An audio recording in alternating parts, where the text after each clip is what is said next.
ঈশা হাসতে হাসতে ধীরে ধীরে সায়নের শার্ট খুলে ফেলল। সায়নও ঈশার কাঁধে হাত রেখে তার গাউন খুলতে শুরু করলো। তাদের দৃষ্টিতে ছিল অদ্ভুত টান। একে অপরকে স্পর্শ করার প্রতিটি মুহূর্ত যেন নতুন এক অনুভূতি নিয়ে আসছিল। ঈশা সায়নের চোখে চোখ রেখে ফিসফিস করে বলল, তুমি ছাড়া আমি এটা করতে পারতাম না। তুমি আমাকে পূর্ণ করছো।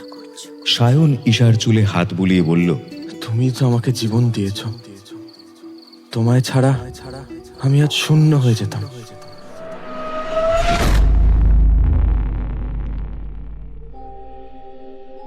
আজকের গল্পটি কেবলমাত্র প্রাপ্তবয়স্কদের জন্য। আপনি যদি 18 বছরের নিচে হয়ে থাকেন, দয়া করে ভিডিওটি এড়িয়ে যান।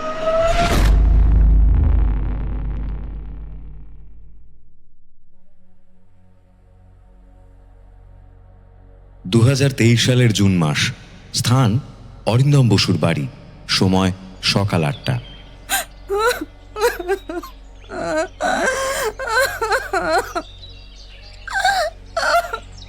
তুমি আমাদের ছেড়ে চলে গেলে কেন? আমাদের এখন কি হবে? হে ভগবান, তুমি এত নিষ্ঠুর হলে কি করে?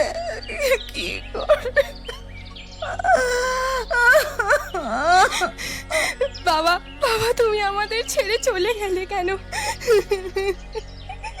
শহরের নামকরা ব্যবসায়ী অরিন্দম বসুর মৃত্যুর খবর ছড়িয়ে পড়তেই এলাকায় চাঞ্চল্য সৃষ্টি হয়। সকালে তার স্ত্রী মধুমিতা বসু স্বামীর দেহ ঘরের সিলিং ফ্যান থেকে ঝুলন্ত অবস্থায় দেখে আতঙ্কিত হয়ে পড়েন। কাঁপা হাতে তিনি স্থানীয় থানায় খবর দেন। সাব ইন্সপেক্টর সমরেশ বিশ্বাস দ্রুত তার টিম নিয়ে ঘটনাস্থলে পৌঁছন। বিশাল ডুপ্লেক্স বাড়ির ভেতরে ঢুকতেই নিস্তব্ধ পরিবেশ আর মৃত্যুর গন্ধে অস্বস্তি বোধ করেন তিনি। পুলিশের প্রাথমিক তদন্তে মনে হয় এটি আত্মহত্যার ঘটনা। তবে সমরেশের অভিজ্ঞ চোখে কিছু সন্দেহের ছবি ধরা পড়ে। অরিন্দম বসুর বুক পকেটে থাকা সুইসাইড নোট উদ্ধার করে তিনি দ্রুত দেহ ময়না তদন্তের জন্য পাঠানোর নির্দেশ দেন। অন্তরে একটাই প্রশ্ন, এটা সত্যিই আত্মহত্যা নাকি কোনো রহস্য লুকিয়ে আছে? সুইসাইড নোটে লেখা ছিল,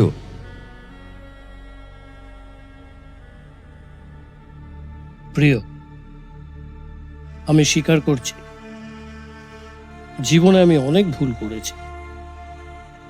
আমার লোভ, আমার অমানবিক আচরণ এবং টাকার প্রতি আসক্তি আমাকে আমার মনুষ্যত্ব থেকে বঞ্চিত করেছে। আমি টাকা ইনকাম করার নেশায় এতটাই ডুবে গিয়েছিলাম যে মানুষকে মানুষ হিসেবে দেখাই ভুলে গিয়েছিলাম। আমার ভুলের কোনো ক্ষমা হয় না। তবুও আপনারা যদি পারেন আমাকে ক্ষমা করে দিন। আমি এই ভুলগুলো শুধরে নতুন করে শুরু করার চেষ্টা করেও করতে পারিনি। তাই আমি আপনাদের সবার কাছে ক্ষমা চেয়ে এই পৃথিবী ছেড়ে চলে যাচ্ছি। সদয়, অরিন্দম। সমরেশ বিশ্বাস ঋতিকার দিকে তাকিয়ে কিছুক্ষণ চুপ করে রইলেন। মাত্র 14 বছর বয়স, অথচ চোখে এক অদ্ভুত শূন্যতা। বাবার মৃত্যুটা ওর কাছে কতটা স্বাভাবিক সেটা বোঝা মুশকিল। ফোন বের করে দ্রুত অপরাজিতা চ্যাটার্জিকে কল করলেন। অপরাজিতা পুলিশের সাব ইন্সপেক্টর হলেও ওর ক্রিমিনোলজির ওপর দারুণ দখল ছিল। অপু, একটা কেসে তোমার দরকার আছে। কোন কেস? অরিন্দম বসুর আত্মহত্যা, মানে কাগজে যেটা আত্মহত্যা লেখা হবে। আমার মনে হচ্ছে সেটা পুরোপুরি সত্যি নয়। সন্দেহজনক কিছু পেয়েছো? হয়তো। তুমি এখন একবার এখানে এসো, তারপর বলছি। ফোন রেখে সমরেশ এবার ঋতিকার দিকে তাকালেন। তোমার বাবার সাথে শেষবার কবে কথা হয়েছিল? ঋতিকা কিছুক্ষণ সময় নিয়ে বলল, গতকাল সন্ধ্যায়। বাবা একটু চিন্তিত ছিল। কি ধরনের? ঠিক জানি না। সমরেশ একবার মধুমিতা বসুর দিকে তাকালেন। তিনি ফ্যাকাশে মুখে একপাশে বসে আছেন, একদম নিশ্চুপ। তবে সত্যি কি অরিন্দম বসু ভয় পাননি, নাকি কাউকে কিছু না বলেই চিরদিনের জন্য নিশ্চুপ হয়ে গেলেন? কিছুক্ষণের মধ্যে অপরাজিতা অরিন্দম বসুর বাড়িতে এসে পৌঁছলেন। অপরাজিতা মধুমিতা বসু এবং ঋতিকাকে সান্ত্বনা দিয়ে জিজ্ঞাসাবাদ শুরু করলেন। সমরেশ বিশ্বাসও ওই জিজ্ঞাসাবাদে যোগ দিল। আচ্ছা মধুমিতা দেবী, আপনাদের মধ্যে কোনো সাংসারিক অশান্তি বা ওই রকম কিছু ছিল? না, অনিরুদ্ধ বাবু কি কোনো মানসিক চাপে ছিলেন? শেষ কয়েকদিন ধরে খুব অস্থিরতার মধ্যে ছিল, ড্রিঙ্ক করাও বেড়ে গিয়েছিল। আচ্ছা, কাল সারাদিন বিশেষ করে সন্ধে থেকে কি কি হয়েছিল? ঋতিকা, একটু খুলে বলতে পারবে? কাল রাতে বাবা একটু দেরি করে অফিস থেকে ফিরেছিল। তারপর আমরা অন্য দিনের মতো একসাথে ডিনার করতে বসি। হ্যাঁ, আমি একটা শর্টস ভিডিও দেখছিলাম। ওটা বাবাকে দেখানোর পর বাবার মুখ কেমন শুকিয়ে যায়। কি ধরনের ভিডিও ছিল কিছু বলতে পারবে? ভিডিওতে দেখাচ্ছিল একজন কপট লোভী ব্যবসায়ী কিভাবে টাকার লোভে তার নিজের স্ত্রী ও মেয়েকে চরম বিপদের মুখে ঠেলে দিয়েছিল। শেষে ওর মেয়ে মারা যায়। তারপর আমি বাবাকে বলি, বাবা তুমি খুব ভালো, এইরকম নিষ্ঠুর না, আমি তোমাকে আর মাকে খুব ভালোবাসি। আচ্ছা ঋতিকা, তুমি একটু বাইরে যাও, আমরা তোমার মায়ের সাথে একটু আলাদাভাবে কথা বলবো। ঋতিকা ঘর থেকে বেরিয়ে গেল। অপরাজিতা মধুমিতা বসুর দিকে উদ্দেশ্য করে জিজ্ঞাসা করলেন, আপনার স্বামী কি বেআইনি কিছু কাজ করতো কিংবা ওই ধরনের কিছু? না,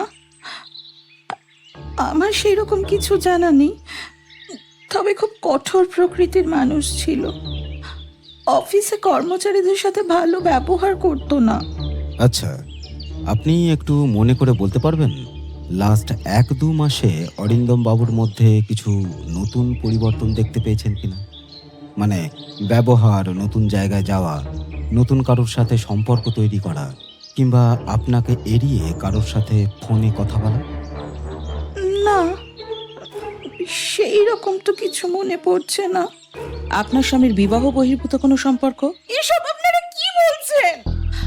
উত্তেজিত হবেন না, শান্ত হন, একটু জল খান। অপরাজিতা একটা জলের গ্লাসে জল ঢেলে মধুমিতার দিকে এগিয়ে দিলেন। মধুমিতা একটু জল খেয়ে নিজেকে সামলে নিয়ে কিছু একটা ভেবে বলতে শুরু করলেন,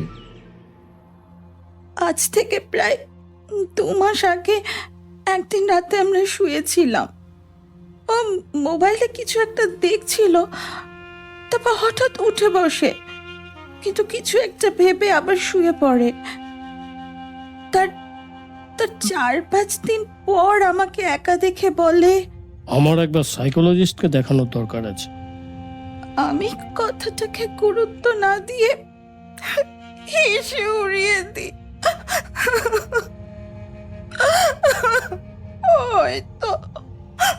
হয়তো সেদিন সাইকোলজিস্টের কাছে যেতে বারণ না করলে আজ আমাদের এই দিন দেখতে হতো না।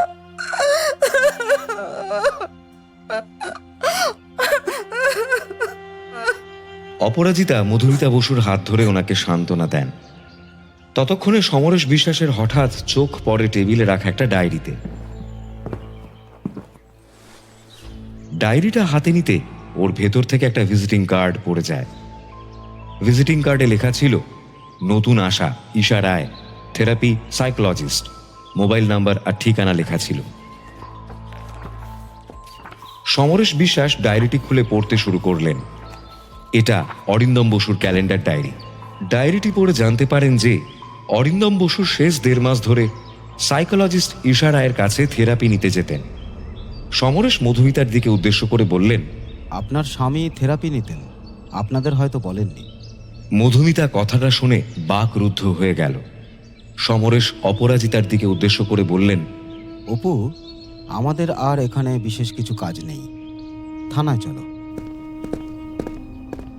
তারপর ওরা অরিন্দম বসুর বাড়ি থেকে বেরিয়ে থানার দিকে রওনা দিলেন। থানায় পৌঁছে সমরেশ ভিজিটিং কার্ডে দেওয়া মোবাইল নাম্বারে ইশারায়কে ফোন করলেন।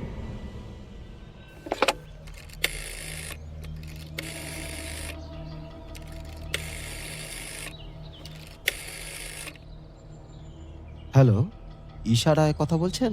হ্যাঁ বলছি, কে বলছেন? আমি সাব ইন্সপেক্টর সমরেশ বিশ্বাস, গড়িয়াহাট থানা। আপনার একজন পেশেন্ট অরিন্দম বসু কাল রাতে সুইসাইড করেছেন। ওই ব্যাপারে আপনার সাথে কিছু কথা ছিল। আপনি কি বলছেন? আমি কি এখন থানায় আসবো? না, এখন আসার দরকার নেই। শুধু আমাকে এইটুকু বলুন, উনি কী ধরনের মানসিক রোগে ভুগছিলেন? অরিন্দম বসু একজন ধনী ব্যবসায়ী, যার সূক্ষ্ম স্বভাব এবং অমানবিক আচরণ তাকে পরিচিত মহলে ভয়ঙ্কর করে তুলেছিল। তার কর্মচারীদের উপর নিষ্ঠুরতা ছিল প্রায় কিংবদন্তি সম। কিন্তু ওনার ওই আচরণের জন্য উনি আত্মগ্লানিতে ভুগছিলেন। সেই জন্য উনি প্রচুর ড্রিঙ্ক করতেন। আমার থেরাপি সেশনে 2-3 বার উনি রেগেও গিয়েছিলেন।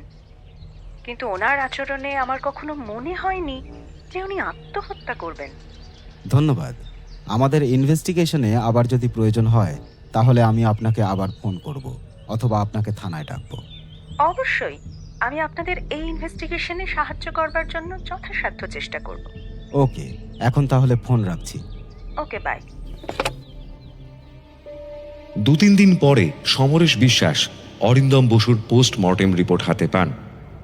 রিপোর্ট থেকে জানতে পারেন অরিন্দম বসু ফাঁস লাগিয়ে সুইসাইড করেছেন। সুইসাইডের আগে প্রচুর মদ্যপানের কথাও জানতে পারেন। থানা থেকে কেসটাকে সুইসাইড হিসেবে ক্লোজ করা হয়।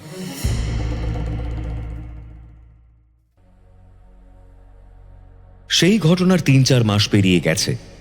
সমরেশ বিশ্বাস এবং অপরাজিতা চ্যাটার্জি প্রায় অরিন্দম বসুর কেসটা নিয়ে সেইভাবে আলোচনাই করেননি। একটা নিতান্ত আত্মহত্যার কেস হিসেবে ধরে নিয়েছিলেন। একদিন সকালে চা খেতে খেতে সমরেশ বিশ্বাস টিভিতে একটা খবর দেখতে পান। ব্রেকিং নিউজ, সল্টলেকে ওষুধ ব্যবসায়ী অমল ঘোষের আত্মহত্যা। নমস্কার, আমি সোমা আপনাদের সাথে আছি আজকের ব্রেকিং নিউজ আপডেট নিয়ে। সল্টলেকের বিখ্যাত ওষুধ ব্যবসায়ী অমল ঘোষ আজ সকালে নিজের বাসভবনে বিষ খেয়ে আত্মহত্যা করেছেন। সূত্রের খবর, তিনি দীর্ঘদিন ধরে মানসিক অশান্তিতে ভুগছিলেন। পরিবার সূত্রে জানা গেছে, মানসিক অবসাদের কারণে তিনি গত কয়েকদিন সাইকোলজিস্ট ঈশা রায়ের কাছে থেরাপি নিতে যেতেন। তবে আত্মহত্যার সঠিক কারণ এখনো স্পষ্ট নয়। সল্টলেক থানার police sub inspector Aditya Naskar ঘটনার তদন্ত শুরু করেছে এবং ময়না তদন্তের রিপোর্টের অপেক্ষায় রয়েছে। আরও বিস্তারিত জানতে চোখ রাখুন আমাদের পরবর্তী নিউজ আপডেটে। খবরটা দেখে সমরেশ চমকে উঠলেন। তিনি তাড়াতাড়ি মোবাইলটা নিয়ে অপরাজিতাকে কল করলেন। হ্যালো অপু, ফ্রি আছো? হ্যাঁ বলো। সল্টলেকের অমল ঘোষের সুইসাইডের খবরটা শুনেছো? না, আর সল্টলেক থানার খবর নিয়ে আমি কি করব? বাই দ্য ওয়ে, কি হয়েছে বলো। সল্টলেকের অমল ঘোষ বিষ খেয়ে আত্মহত্যা করেছেন। কিন্তু বড় খবর হলো, তিনিও থেরাপি নিতে সাইকোলজিস্ট ঈশা রায়ের কাছে যেতেন। ঈশা রায় মানে যিনি অনিরুদ্ধ বসুর সাইকোলজিস্ট ছিলেন? এক্স্যাক্টলি। তো কি হয়েছে? একজন সাইকোলজিস্টের 2জন পেশেন্ট কি সুইসাইড করতে পারে না? আর এমনিতেও সাইকোলজিস্টদের কাছে ওই ধরনের মানুষই যায়। এতে বেশি ভাবার কি আছে? ভাবার আছে অপু, ভাবার আছে। আমার কোথাও একটা খটকা লাগছে। জিনিসটাকে স্বাভাবিক মনে হচ্ছে না। রাত দিন ডিউটি করতে করতে তোমার মাথা খারাপ হয়ে গেছে, তুমি একটু রেস্ট নাও। তুমি একবার সাইকোলজিস্টের কাছে যাও। আচ্ছা, সে যাবেক্ষণ। তোমার কাছে সল্টলেক থানার সাব ইন্সপেক্টর আদিত্য নস্করের ফোন নম্বর আছে? দাঁড়াও দেখছি। তোমাকে নম্বর হোয়াটসঅ্যাপ করেছি, দেখে নাও। পেয়ে গেছি। Thank you sweetheart. Sweetheart? কাজের বেলায় কাজী, কাজ ফুরলে পাজি। আচ্ছা চলো, পরে কথা বলছি। Bye bye. সমরেশ আদিত্য নস্করকে ফোন করলেন। জয় হিন্দ মিস্টার নস্কর। জয় হিন্দ, কে বলছেন? আমি গড়িয়াহাট থানার সাব ইন্সপেক্টর সমরেশ বিশ্বাস কথা বলছি। অমল ঘোষের সুইসাইড কেসটা আপনি দেখছেন তো? খবরে দেখলাম। হুম, কেন আপনি ওনাকে চিনতেন? মানে কোনো পার্সোনাল রিলেশন? না, তবে অমল ঘোষের কেসের মতো একটা কেস আমার থানায় কিছুদিন আগে ঘটেছিল। আমি কোনো একটা জায়গায় যোগসূত্র পাচ্ছি। কিন্তু আমার প্রাথমিক তদন্তে এটা সুসাইড বলে মনে হচ্ছে। আপনি কি বলতে চাইছেন? এটা মার্ডার? না, আমি সেটা বলতে চাইছি না, এটা সুইসাইডই। তবে ওখানেই তো সন্দেহ বেশি হচ্ছে, কিছু একটা মিস করছি। আমি কিছু বুঝতে পারছি না সমরেশবাবু। আচ্ছা, পোস্টমর্টেম রিপোর্ট পাওয়ার পর রিপোর্টটা নিয়ে আপনি একবার আমার সঙ্গে দেখা করতে পারবেন? তবে ওটা আনঅফিসিয়ালি হবে। করা যেতে পারে, তবে কিছু মনে করবেন না। আপনি আপনার অফিসিয়াল আইডি কার্ডটা সাথে আনবেন। মানে বুঝতেই পারছেন। ওকে ওকে, তাহলে আমরা দেখা করে বাকি কথা বলবো। কোথায় কবে দেখা করব সেটা ফোনে কথা বলে নেব। বাই, জয় হিন্দ। বাই, জয় হিন্দ। পূর্বের পরিকল্পনা মতো 5-7 দিন পর আদিত্য সমরেশকে কল করে দেখা করার কথা বলেন। সমরেশ জানায় অপরাজিতাও তার সঙ্গে থাকবেন। আদিত্য প্রথমে রাজি না হলেও পরে সমরেশের অনুরোধে রাজি হন। সমরেশ ও অপরাজিতা নির্দিষ্ট দিনে এক সন্ধ্যায় আদিত্য নস্করের সাথে দেখা করতে যান একটা রেস্তোরাঁয়।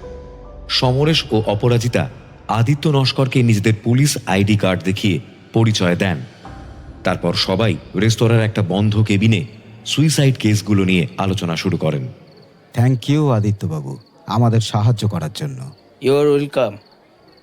আচ্ছা, এবার ব্যাপারটা খুলে বলুন তো।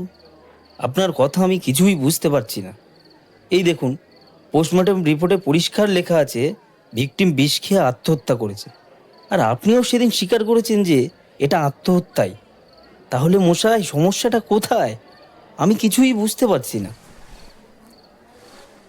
সমরেশ ইশারায়ের ভিজিটিং কার্ডটা বের করে টেবিলে রাখল। আদিত্যর দিকে উদ্দেশ্য করে বলল, সমস্যা এটা, আমার কেসের ভিকটিম আর আপনার কেসের ভিকটিম একজনের কাছে থেরাপি নিচ্ছিল। আমি যতদূর সূত্র মারফত জানতে পেরেছি, দুজন ভিকটিমই ভালো লোক ছিলেন না। আমি তো এটাও শুনেছি অমল ঘোষ জাল ওষুধের কারবার করতেন, আর অনিরুদ্ধ বসু মানি লন্ডারিংয়ের সাথে যুক্ত ছিলেন। অমল ঘোষ আর অনিরুদ্ধ বসুর মধ্যে কোনো যোগাযোগ? না। তবে কি ওই সাইকোলজিস্ট ইশারায় বা ওনার কোনো পরিবারের সদস্য বা কাছের কেউ ভিকটিমদের দ্বারা কোনোভাবে ক্ষতিগ্রস্ত হয়েছিল? সেটা হতেও পারে, কিংবা নাও হতে পারে। অপরাজিতা এতক্ষণ চুপচাপ সব শুনছিলেন। এবার তিনি বললেন, আমাদের একবার ইশারায়ের ব্যাপারে জানা দরকার আছে। তাহলে কি আমরা ইশারাইকে জিজ্ঞাসাবাদ শুরু করব? না, শুধু একটু নজরে রাখুন। আমরাও নজরে রাখছি, কারণ আমরা শুধু ইশারাইকে সন্দেহ করছি, কিন্তু কেন সন্দেহ করছি সে ব্যাপারে আমরা কেউ স্পষ্ট নই। আর সবচেয়ে বড় কথা, দুজন ভিকটিম সুইসাইড করেছে। কেসটা খুব জটিল হয়ে যাচ্ছে। এটাও হতে পারে সবকিছুই কাকতালীয়, আমরা শুধু শুধু বেশি কিছু ভেবে নিচ্ছি। এটাও হতে পারে মিস চ্যাটার্জি। এবার ওঠা যাক।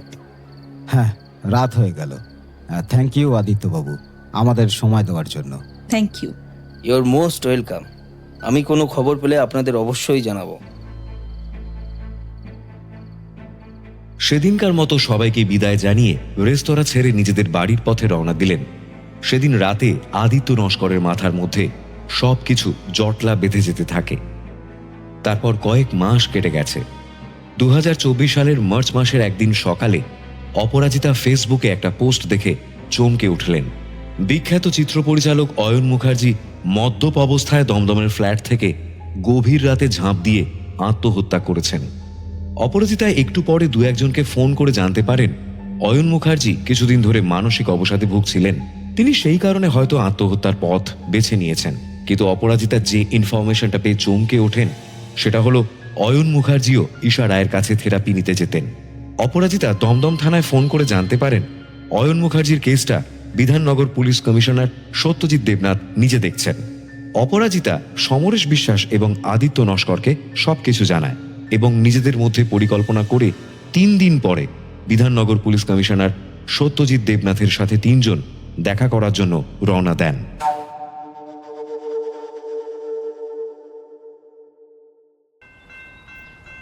2023 সালের জানুয়ারি মাস, কলকাতার এক শীতের বিকেল। ধোঁয়াটে আকাশ, রাস্তায় চায়ের দোকানে জমজমাট ভিড়, আর কুয়াশার ভিতর দিয়ে ধীরে ট্রাম চলার শব্দ। সায়ন ঘোষ মধ্য 30-এর এক লেখক গড়িয়াহাটের একটা ছোট্ট ক্যাফেতে বসে তার ডায়েরির খোলা পৃষ্ঠার দিকে তাকিয়েছিল। তার চোখের সামনে কাগজের অক্ষরগুলো যেন তাকে ব্যঙ্গ করছিল। তার কলম আর নতুন কিছু সৃষ্টি করতে পারছে না। তার জীবনের প্রতিটা দিন একরকম মনে হতে শুরু করেছে। তার প্রথম উপন্যাস অরূপের প্রতিচ্ছবি যখন বেস্ট সেলার হয়েছিল, তখন তার নাম আলোচনার কেন্দ্রবিন্দুতে ছিল। কিন্তু সময়ের সঙ্গে সঙ্গে সেই জাদু মলিন হয়ে গেছে। এখন সে নিজের প্রতিভা হারিয়ে ফেলেছে বলে মনে করে। সেদিন ক্যাফেতে বসে থাকা অবস্থায় তার চোখে একটা বিজ্ঞাপন পড়ে, একটি মনস্তাত্ত্বিক আলোচনা সভা, মনের গভীর অন্ধকারে প্রবেশ। বক্তা হিসেবে উপস্থিত থাকবেন ঈশা রায়, একজন খ্যাতনামা মনোবিদ। বিজ্ঞাপনটা পড়েই সায়নের মনে একটা অদ্ভুত কৌতূহল জাগে। সে ভাবল, এমন এক ব্যক্তির কথা শুনলে হয়তো তার নিজের মনের গভীর অন্ধকারের সঙ্গে পরিচিত হওয়া যাবে। সেমিনারের ভেন্যু ছিল দক্ষিণ কলকাতার একটি অভিজাত অডিটোরিয়ামে। চমৎকার সাজসজ্জা আর একদল মানুষের ব্যস্ততা। সায়ন ধীরে ধীরে ভিড়ের মধ্যে ঢুকে বসল। চারপাশে মানুষের মুখগুলোর দিকে তাকিয়ে তার মনে হলো, এখানে প্রত্যেকেই হয়তো নিজের মনের অন্ধকারের উত্তর খুঁজতে এসেছে। মঞ্চে প্রবেশ করলেন ঈশা রায়। তার চেহারায় এক অদ্ভুত আত্মবিশ্বাস। গাঢ় নীল রঙের শাড়ি, চোখে চশমা আর ঠোঁটের কোণে এক রহস্যময় হাসি। ঈশা যখন তার বক্তব্য শুরু করলেন, পুরো ঘরটা যেন স্তব্ধ হয়ে গেল। আমরা সবাই মনে করি আমাদের জীবনের সবচেয়ে অন্ধকার সময়টা কাটিয়ে উঠেছি, কিন্তু সত্যিই কি তাই? যখনই আমরা মনে করি আর কোনো বাধা নেই, এক অদৃশ্য অসুখ আমাদের মনকে আঘাত করে, আমরা কি কখনো নিজেদের মনকে পুরোপুরি বুঝতে পারি? এর উত্তর সহজ নয়। আমরা মাঝে মাঝে নিজেদের কষ্ট, অবিশ্বাস এবং ভয়কে দমন করে চলি, কিন্তু কখনো কি তাদের শেকড় বুঝতে পারি? জীবন যতই এগিয়ে যাক, যতই আমরা শক্তিশালী হই, আমাদের অন্তর থেকে কিছু প্রশ্ন চিরকালই থেকে যায়। মনকে জানার পথে সবচেয়ে বড় চ্যালেঞ্জ হচ্ছে নিজের ভয়ের মুখোমুখি হওয়া। আসুন সেদিকে তাকিয়ে আবার শুরু করি। তার প্রতিটি শব্দ সায়নের মনে গেঁথে যাচ্ছিল। তার মনে হচ্ছিল ঈশা যেন ঠিক তার মনের কথাগুলো বলছে। সেমিনার শেষে সায়ন ঠিক করল ঈশার সঙ্গে দেখা করবে। ঈশা সেমিনার শেষে মঞ্চের পেছনের ঘরে বিশ্রাম নিচ্ছিল। সায়ন সাহস করে সেখানে গেল। দরজায় নক করতেই ঈশা মাথা তুলে তাকালো। হ্যাঁ, বলুন। আমি সায়ন ঘোষ। আমি একজন লেখক।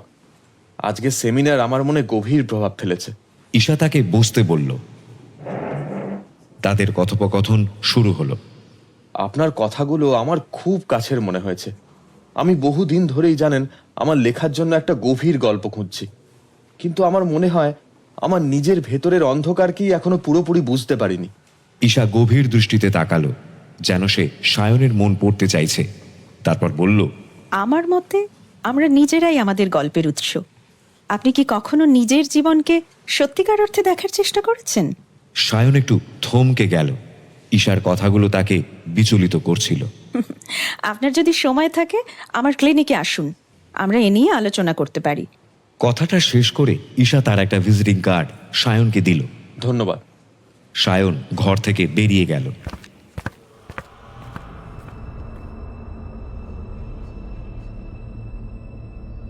এরপর সায়ন কয়েকদিন অপেক্ষা করল, কিন্তু তার মনের কৌতূহল তাকে শান্তি দিল না। একদিন সে ঈশার ক্লিনিকে চলে গেল। সেখানে তাদের দীর্ঘ আলোচনা হলো। ঈশা তার সঙ্গে তার নিজের জীবনের গল্প শেয়ার করলো। কিভাবে সে ছোটবেলায় মানসিক নির্যাতনের শিকার হয়েছিল, কিভাবে সেই অভিজ্ঞতা তাকে এই পেশা বেছে নিতে উদ্বুদ্ধ করেছিল। সায়নও ধীরে ধীরে তার নিজের জীবনের যন্ত্রণার কথা বলতে শুরু করলো। তার মধ্যেও ছিল এক গভীর ক্ষত। তারা দুজনেই বুঝতে পারল তাদের জীবনের যন্ত্রণাগুলো যেন এক সূত্রে বাঁধা। ঈশা এবং সায়নের মধ্যে এক অদ্ভুত বন্ধন তৈরি হতে শুরু করলো। তাদের আলাপচারিতা ক্রমে গভীর হয়ে উঠল। ওরা নিজেদেরকে আপনি থেকে তুমি বলে সম্বোধন করতে শুরু করলো। একদিন ঈশা বলল, তুমি কি কখনো ভেবেছ মানুষের মনে যে অন্ধকার থাকে তা কি শুধু আলাপের মাধ্যমে বোঝা যায়, নাকি তার চেয়ে গভীর কিছু করা প্রয়োজন? তোমার ইঙ্গিতটা ঠিক কিসের দিকে? সেটা হয়তো সময়ই বলে দেবে। সেদিনের মতো সায়ন ক্লিনিক ছেড়ে বেরিয়ে গেল। সায়ন বেরিয়ে যাওয়ার আগে ঈশাকে নিজের মোবাইল নাম্বার দিয়ে গেল আর বলল সে পরে ঈশার সাথে কথা বলে নেবে। ঈশা তার কথায় সম্মতি জানালো।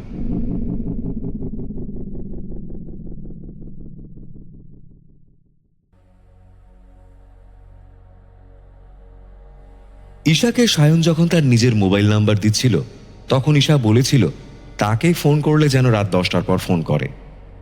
কথা মতো 2-3 দিন পর একদিন রাতে 10:30 নাগাদ সায়ন ঈশাকে ফোন করে।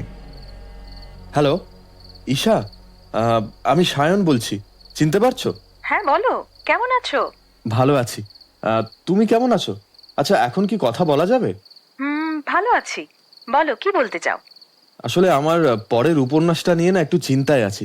নতুন কোনো গল্পের প্লট আমার মাথায় আসছে না, তাই তোমার একটু হেল্প দরকার। কি ধরনের প্লট চাইছো? মার্ডার মিস্ট্রি টাইপের? হ্যাঁ। আচ্ছা সায়ন, তোমার মনে হয় না আমাদের চারপাশে এমন কিছু কালপ্রিট ঘুরে বেড়াচ্ছে, তাদের শাস্তি হওয়া উচিত? তারা নিজেদের ক্ষমতা ও টাকার জোরে আইনের হাত থেকে বেঁচে স্বাধীনভাবে ঘুরে বেড়াচ্ছে। অবশ্যই হওয়া উচিত, কিন্তু কিভাবে? আমরা চাইলেই করতে পারি। কি বলছো তুমি? মানে আমরা মার্ডার? তুমি ঠিক ধরেছ। দাঁড়াও, আমি তোমাকে ফেস টাইমে কল করছি, এখানে কথা বলা অসুবিধা আছে। তারপর ঈশা ফেস টাইমে সায়নকে কল করে। ঈশা বলতে শুরু করে, আমরা এরপর থেকে ফেস টাইমে কথা বলবো। আমরা থেরাপিস্টরা যেমন মানুষকে থেরাপি দিয়ে মনোরোগ থেকে বাঁচিয়ে তুলতে পারি, তেমন তার বিপরীতভাবে মানুষকে মৃত্যুর দিকে ঠেলেও দেয়া যেতে পারে। মানে আমি বলতে চাইছি মানুষকে আত্মহত্যার জন্য প্ররোচনা করার কথা। আমি আমার এই সংক্ষিপ্ত থেরাপিস্টের প্রফেশনে কোনোদিন চেষ্টা করিনি, তবে এই জিনিসটা নিয়ে আমার নিজের প্রচুর উৎসাহ আছে। আর আমার এই উদ্দেশ্যকে সফল করতে আমার একজন তোমার মতো লেখকের খুব দরকার ছিল। বিধাতা হয়তো সেটাই চেয়েছিল, তাই আমরা একে অপরের সাথে মিলিত হয়েছি। একটু ওয়েট করো, তোমার কথা শুনে না আমার মাথা গুলিয়ে যাচ্ছে।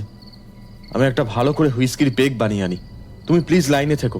তাহলে আমিও একটা বানিয়ে আনি, হুইস্কির সাথে প্ল্যানিং খুব ভালো জমবে। ওরা কল ডিসকানেক্ট না করে মোবাইলটা রেখে পেগ বানাতে চলে গেল। একটু পরেই ওরা ফিরে এলো। ঈশা অন কলে চিয়ার্স করে বলতে শুরু করলো, চিয়ার্স। চিয়ার্স। কোনো মানুষকে যদি দুর্বল জায়গায় বারবার আঘাত করা হয়, তাহলে মানুষটি মানসিকভাবে আরো দুর্বল হয়ে পড়ে। তখন মানুষটি আমাদের কাছে, মানে একজন সাইকোথেরাপিস্টের কাছে আসে।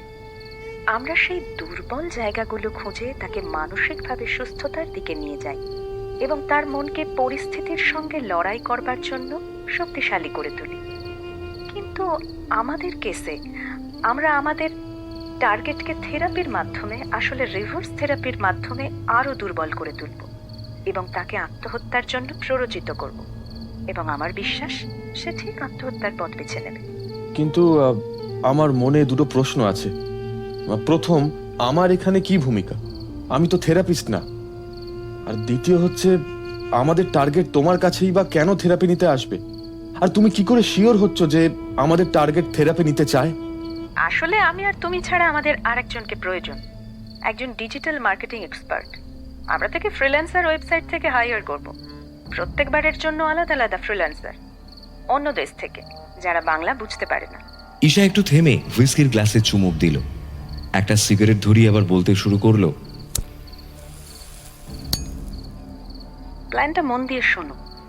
তুমি প্রথমে আমার থেরাপি ক্লিনিকের ওপরে একটা অ্যাড স্ক্রিপ্ট লিখবে, যেটা মানুষকে খুব আকর্ষণ করবে। আমি ওই অ্যাডসের ওপর কয়েকটা ভিডিও বানাবো। আমি জানি তুমি সেটা খুব ভালোভাবে পারবে। তারপর ওই অ্যাডস আমাদের টার্গেট এলাকায় রাত 9টা থেকে ভোর 3টে পর্যন্ত চলবে। মানুষ সাধারণত ওই সময়টা একা মোবাইল নিয়ে থাকে। আমাদের ads Google search, Facebook, Instagram আর ইউটিউবে চলবে। আমার দৃঢ় বিশ্বাস ওই অ্যাডস দেখে আমাদের টার্গেটরা আমার কাছে থেরাপি নিতে আসবে। আমার থেরাপি সেশনগুলো সব গোপন ক্যামেরায় অডিও ভিডিও রেকর্ডিং করব। তারপর সেশন কমপ্লিট হলে ওই ভিডিও রেকর্ডিংয়ের উপর ভিত্তি করে কিছু নেগেটিভ শর্টস ভিডিও বানাবো। তারপর আমরা ওই শর্টস ভিডিওগুলো আমাদের টার্গেটের এলাকায় একইভাবে অ্যাডস চালাবো। আশা করি আমাদের এই পরিকল্পনা খুব কাজ করবে। সবকিছুই বুঝলাম, কিন্তু এই সবকিছু প্ল্যান সামনাসামনি বসে করলে ভালো হয়। তাহলে একটা জায়গা খুঁজে বের করো। তোমার যদি কোনো আপত্তি না থাকে, তুমি কিছুদিন আমার ফ্ল্যাটে এসে থাকতে পারো। দেখো, আমার তো 2 BHK ফ্ল্যাট, তোমার কোনো অসুবিধা হবে না। আমি এখানে একাই থাকি, এলাকাটাও নিরিবিলি, আমাদের কাজ করতেও সুবিধা হবে। ঠিক আছে, আমি তোমার ফ্ল্যাটে থাকবো যতদিন না আমাদের কাজ শেষ হয়। তুমি আমাকে লোকেশনটা পাঠিয়ে দাও, আমি 3-4 দিনের মধ্যে তোমাকে ফোন করে আসছি। কথাটা শেষ করে দুজন দুজনকে গুড নাইট জানিয়ে কল ডিসকানেক্ট করলো। 5 দিন পরে ঈশা 3-4টে বড় বড় লাগেজ নিয়ে সায়নের ফ্ল্যাটে উঠল।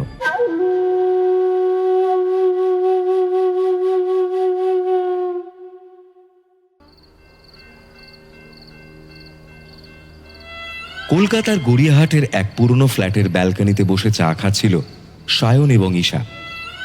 সন্ধ্যার ম্লান আলো, হালকা হাওয়া আর দূরে ট্রামের ঘণ্টার শব্দ সবকিছু যেন এক অদ্ভুত উত্তেজনা তৈরি করছিল। তাদের কথোপকথন ঘুরছিল একটি বিশেষ বিষয়ের উপর। তুমি নিশ্চিত ঈশা? পুরোপুরি। তোমাকে শুধু আমার নির্দেশ মেনে চলতে হবে। আমি খুঁজে বের করব আমাদের টার্গেটের মানসিক গঠন কেমন। আমরা যা চাই তাও করতে বাধ্য হবে।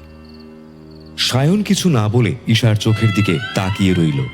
এই নারী যেন তার জীবনে এক নতুন অধ্যায় এনে দিয়েছে। তার জীবনের গতানুগতিকতা, তার সৃষ্টিশীলতার শূন্যতা, সবকিছুর উত্তর সে ঈশার মধ্যেই খুঁজে পেয়েছে।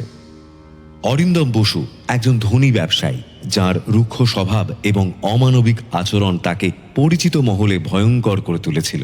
তার কর্মচারীদের উপর নিষ্ঠুরতা ছিল প্রায় কিংবদন্তি সম। ঈশার কাছে এই মানুষটি ছিল তার প্রথম খেলার আদর্শ লক্ষ্য। সায়নের কাছে এই পদ্ধতিটা অবিশ্বাস্য শোনালেও ঈশার প্রতি তার অগাধ আস্থা ছিল। পরিকল্পনা মতো ওরা অ্যাডস চালায়। অ্যাডস দেখে অরিন্দম একটি থেরাপি সেশনের প্রস্তাব দিয়ে ঈশার সঙ্গে যোগাযোগ করল। বিশেষ করে তার সুনাম সম্পর্কে জানার পর অরিন্দম রাজি হয়ে গেল। তার ধারণা ছিল মনোবিদের সাহায্যে হয়তো সে তার উদ্বেগ এবং দুশ্চিন্তা থেকে মুক্তি পাবে। সেশনের প্রথম দিনেই ঈশা অরিন্দমের মানসিক দুর্বলতাগুলি খুঁজে বের করল। তার কণ্ঠে ছিল এক অদ্ভুত মায়া, যা অরিন্দমকে ধীরে ধীরে তার সমস্ত গোপন কথা বলতে বাধ্য করল। থেরাপির প্রথম দিনে ঈশা যেন অরিন্দমকে হিপনোটাইজ করে ফেলেছিল। ঈশা দেখতে খুবই সুন্দর, সেটাও থেরাপি সেশনে অরিন্দমকে ঈশার প্রতি মোহিত করে তুলেছিল। ঈশার চোখে ছিল এক ধরনের শান্ত কিন্তু দৃঢ়তা, যেন সে জানত কিভাবে অরিন্দমকে তার অন্ধকারে টেনে আনবে। সেশনের ঘরটি নীরব, শুধু ঘড়ির টিকটিক শব্দ। ঈশা ধীরে ধীরে প্রশ্ন করল, তোমার জীবনে কি এমন কিছু আছে যা তোমাকে রাতে ঘুমোতে দেয় না? অরিন্দম কিছুক্ষণ চুপ থেকে বলল, হ্যাঁ আছে। আমার মনে হয় আমি আমার জীবনটা শুধু টাকার পেছনে ছুটেই নষ্ট করেছি। টাকা কি সবসময় সুখ দেয়? আমি জানি না, কখনো কখনো মনে হয় টাকার পেছনে ছুটতে ছুটতে আমি আমার জীবনটাই হারিয়ে ফেলেছি। কিন্তু একসঙ্গে এত কিছু অর্জন করেও কোথাও কিছু একটা খুঁজে পাচ্ছি না। তাহলে তুমি কি মনে করো, তুমি সত্যিই সুখী? না, আমি সুখী নই। আমি জানি না কিভাবে সুখী হতে হয়। শুধু কাজ, কাজ আর কাজ। মনে হয় জীবনের একটা নির্দিষ্ট দিকেই আমি আটকে গেছি। তুমি কি কখনো তোমার কর্মচারীদের কষ্টের কথা ভেবে দেখেছো? অরিন্দম একটু থমকে গেল। তার মুখ থেকে কোনো উত্তর আসলো না। ঈশা আবার বলল, তুমি কি মনে করো তাদের উপর তোমার অমানবিক আচরণ সঠিক ছিল? হ্যাঁ, আমি জানি না কি হয়েছিল। আমি শুধু জানতাম আমি যা করেছি তা ব্যবসার জন্য প্রয়োজন ছিল। তবে কি তোমার মনে হয় অন্যদের কষ্টের বিনিময়ে তুমি শুধু নিজের লাভটাই দেখলে? অরিন্দম ভীষণ দ্বিধান্বিত হয়ে উঠল। তার চোখে ঘুম নেই, খাবারে স্বাদ নেই। তার মনে হতে লাগলো সে তার চারপাশে একটি অদৃশ্য দেওয়াল তৈরি করেছে, যা এখন তাকে শ্বাসরোধ করছে। ঈশা আরো গভীরে প্রবেশ করতে চাইল। যখন তুমি কর্মচারীদের সঙ্গে অমানবিক আচরণ করছিলে তখন তোমার মনে কোনো ক্ষোভ ছিল? হ্যাঁ ছিল।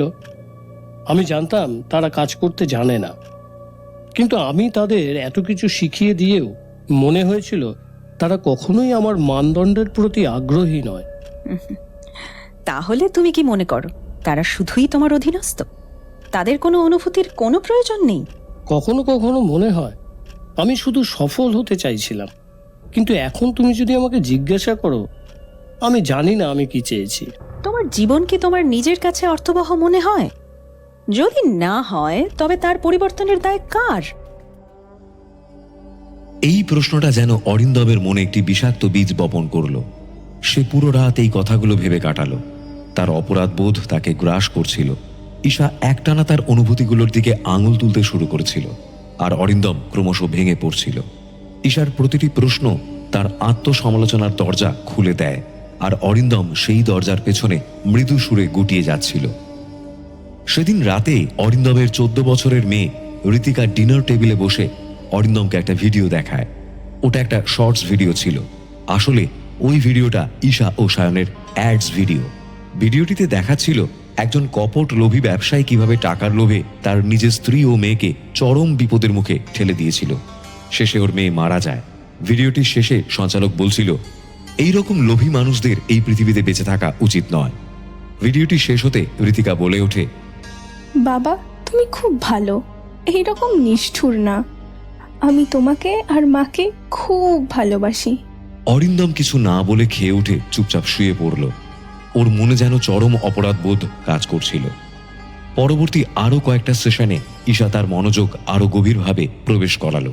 তুমি কি মনে করো তোমার ব্যবসায়িক নীতি ছিল সঠিক, নাকি তুমি কিছু মানুষের ওপর নির্দয় হয়ে তাদের স্বপ্ন, তাদের মানবিকতাকে চুরমার করে দিয়েছো?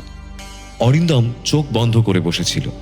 তার মনে হচ্ছিল ঈশার কথা একে একে তার মনে তোলপাড় সৃষ্টি করছে। সঙ্গে রাতে তার মেয়ে ঋতিকার কথাও খুব মনে পড়ছিল। বাবা তুমি খুব ভালো, এইরকম নিষ্ঠুর না। কথাটা বারবার কানে বাজছিল। ঈশা ওর চারিত্রিক ব্যবহার খুব নিখুঁতভাবে পর্যবেক্ষণ করছিল। অরিন্দমের মধ্যে পরিবর্তন লক্ষ্য করছিল। অরিন্দমকে কিছু বুঝতে না দিয়ে ঈশা মৃদু হাসল। তোমার সফলতা কি জীবনের মূল লক্ষ্য হতে পারে, নাকি মানুষের হৃদয়ের কাছে সাফল্যের মানে অন্য কিছু? আমি জানি না। আমরা কখনোই ভাবি না আমাদের সিদ্ধান্তগুলোর প্রভাব কি মানুষের ওপর কতটা গভীর হতে পারে। তুমি কি কখনো বুঝতে পারো তোমার কাজের মধ্যে কতটা অন্ধকার ছিল? অরিন্দম আর এক মুহূর্ত নিজেকে ধরে রাখতে পারল না। তার চোখে জল চলে এলো এবং সে বলল, আমি জানি না ঈশা, আমি এখন কি করতে পারি। আমি নিজের মধ্যে এক ধরনের খালি অনুভব করছি। আমি জানি না কি করে নিজেকে সংশোধন করব। এটাই শুরু। তুমি যদি নিজের ভুল বুঝে নিতে পারো, তবে তুমি তোমার জীবনকে পরিবর্তন করতে পারবে। তবে এটা তোমাকে মাথায় রাখতে হবে যে তোমার এই কুকর্মের কথা যেন পরিবারের কেউ জানতে না পারে। আমার থেরাপিস্ট প্রফেশনে আমি এইরকম কিছু কেস পেয়েছিলাম, যেখানে একজন পেশেন্টের ফ্যামিলি তার দুষ্কর্মের কথা জানতে পেরে যায়, তারপর তার স্ত্রী ও সন্তান তাকে ছেড়ে চলে যায়। পরে সেই পেশেন্টই আত্মহত্যা করে। সেশন শেষ হয়। ঈশা বুঝতে পারছিল অরিন্দম আস্তে আস্তে চিন্তাগ্রস্ত হয়ে উঠছিল। ঈশার মন আনন্দে পুলকিত হয়ে গেল। ঈশা বুঝতে পারছিল তাদের প্ল্যান ঠিক ঠিক কাজ করছিল।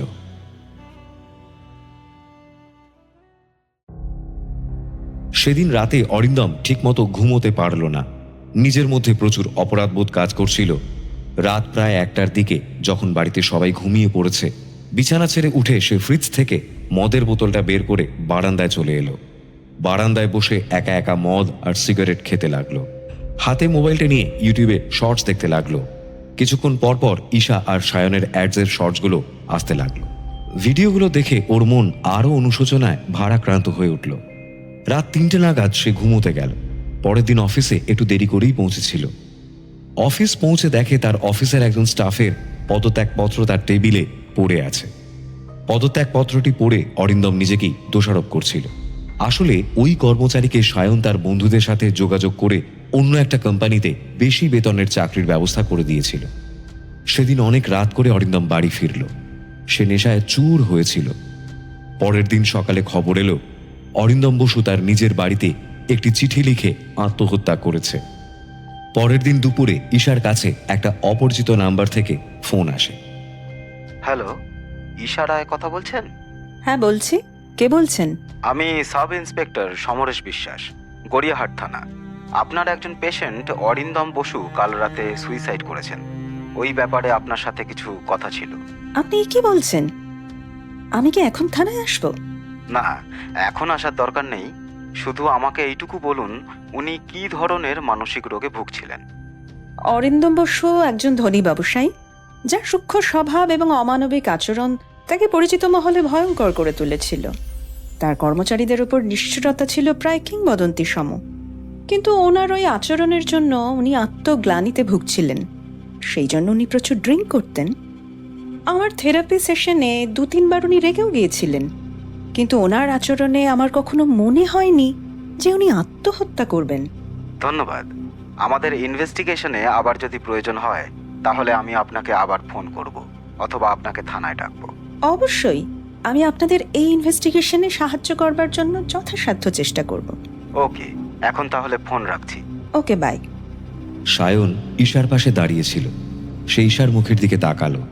ঈশার চেহারায় চিন্তা ও আনন্দর ছাপ স্পষ্ট দেখা যাচ্ছিল। সে ঈশাকে জিজ্ঞেস করলো, কার ফোন ছিল? গড়িয়াহাট থানা থেকে সাব ইন্সপেক্টর সমরেশ বিশ্বাস। অরিন্দম বসু গতকাল রাতে সুইসাইড করেছে।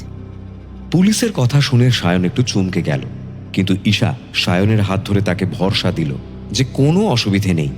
পুলিশের এটা রুটিন কল ছিল, কিন্তু দুজনের চেহারায় খুশি আর বিস্ময়ের এক মিশ্র আবেগ দেখা গেল। ঈশা, আমরা কি ঠিক পথে এগোচ্ছি? সে যা করেছে তার পরিণতি ভোগ করেছে। আমাদের কাজ শুধু সেটাকে কার্যকর করা।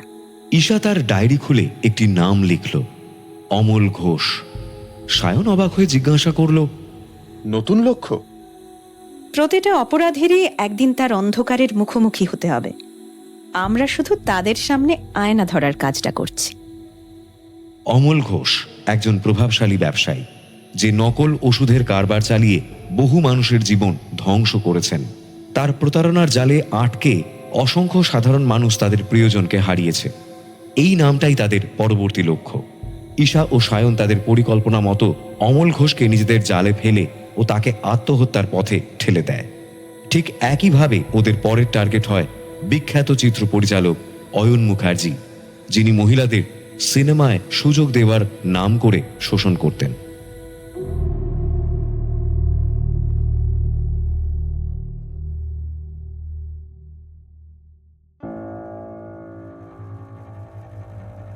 দু সালের মার্চ মাস, বর্তমান সময়, বিধাননগর পুলিশ কমিশনারের অফিস। সমরেশ বিশ্বাস অপরাজিতা চ্যাটার্জিকে নিয়ে ওখানে পৌঁছে গেছেন।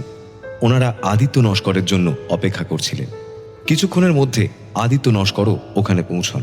ওই তিনজন অফিসের রিসেপশনে কমিশনার সত্যজিৎ দেবনাথের জন্য অপেক্ষা করছিলেন। স্যার, গড়িয়াহাট থানার 2জন সাব ইন্সপেক্টর এবং সল্টলেক থানার 1জন সাব ইন্সপেক্টর আপনার সাথে দেখা করতে চান। খুব আর্জেন্ট বলছেন। ওনারা চিত্র পরিচালক অয়ন মুখার্জির সুইসাইড কেস নিয়ে কথা বলতে চান। 3 জন একসাথে? Yes sir. আচ্ছা, ভেতরে আসতে বলুন। সমরেশ সত্যজিৎ দেবনাথের কেবিনের দরজাটা একটু খুলে বললেন, may we come in sir? Yes, come in. ওই তিনজন কমিশনারের কেবিনে প্রবেশ করলেন। জয় হিন্দ স্যার। জয় হিন্দ। বসুন, চা খাবেন? No thank you sir. বলুন, কি বলবেন? স্যার, আমি গড়িয়াহাট থানার ইন্সপেক্টর সমরেশ বিশ্বাস। ইনি আমার থানার একজন সাব ইন্সপেক্টর অপরাজিতা চ্যাটার্জি। আজ থেকে বছরখানেক আগে আমাদের এলাকায় অরিন্দম বসু নামে একজন ব্যবসায়ী আত্মহত্যা করেন। তিনি আত্মহত্যার কিছুদিন আগে থেকে মানসিক অবসাদে ভুগছিলেন। সেই কারণে উনি ঈশা রায় নামে একজন সাইকোলজিস্টের কাছে থেরাপি নিতে শুরু করেন। সাইকোলজিস্টের নাম কি বললেন? ঈশা রায়। ইয়েস স্যার, ঈশা রায়। আদিত্যবাবু, আপনি বলুন। গড়িয়াহাট থানার ওই ঘটনার 5-6 মাস পর আমাদের থানায় একটা সুইসাইড কেস আসে। বিখ্যাত ওষুধ ব্যবসায়ী অমল ঘোষ বিষ খেয়ে আত্মহত্যা করেন। উনিও মানসিক অবসাদে ভুগছিলেন এবং এই ঈশা রায়ের কাছে থেরাপি নিতে শুরু করেছিলেন। তারপর আমরা চিত্র পরিচালক অয়ন মুখার্জির সুইসাইড কেসের কথা জানতে পারি। ইন্টারেস্টিং। আচ্ছা, এই অমল ঘোষ আর অরিন্দম বসুর মধ্যে কোনো কানেকশন ছিল? আপনারা এই ব্যাপারে কিছু ইনভেস্টিগেশন করেছেন? স্যার, আমরা আমাদের সোর্স লাগিয়ে সেটা জানতে চেয়েছিলাম, কিন্তু অমল ঘোষ আর অরিন্দম বসুর মধ্যে কোনো কানেকশন খুঁজে পাইনি। আর ওই সাইকোলজিস্ট ঈশা রায়ের ব্যাপারে? মিস রায় গড়িয়াহাটে সায়ন ঘোষ নামে একজন লেখকের ফ্ল্যাটে থাকেন, তবে ওরা বিবাহিত নয়। আর এর বেশি কিছু বলতে পারবো না স্যার। আপনাদের মধ্যে কেউ ঈশা রায়কে জেরা করেছেন? নো স্যার, আসলে জেরা করার কোনো কারণ খুঁজে পাইনি। আর ওই দুটো সুইসাইড কেস ছিল, আমাদের কাছে ঈশা রায়কে জেরা করার জন্য কোনো কারণ ছিল না। গুড। মিস চ্যাটার্জি, আপনার কি মনে হয় এই সুইসাইডের পেছনে ঈশা রায় থাকতে পারেন? থাকতেও পারে, কিন্তু আমি বা আমরা ঠিক কনফার্ম হতে পারছি না।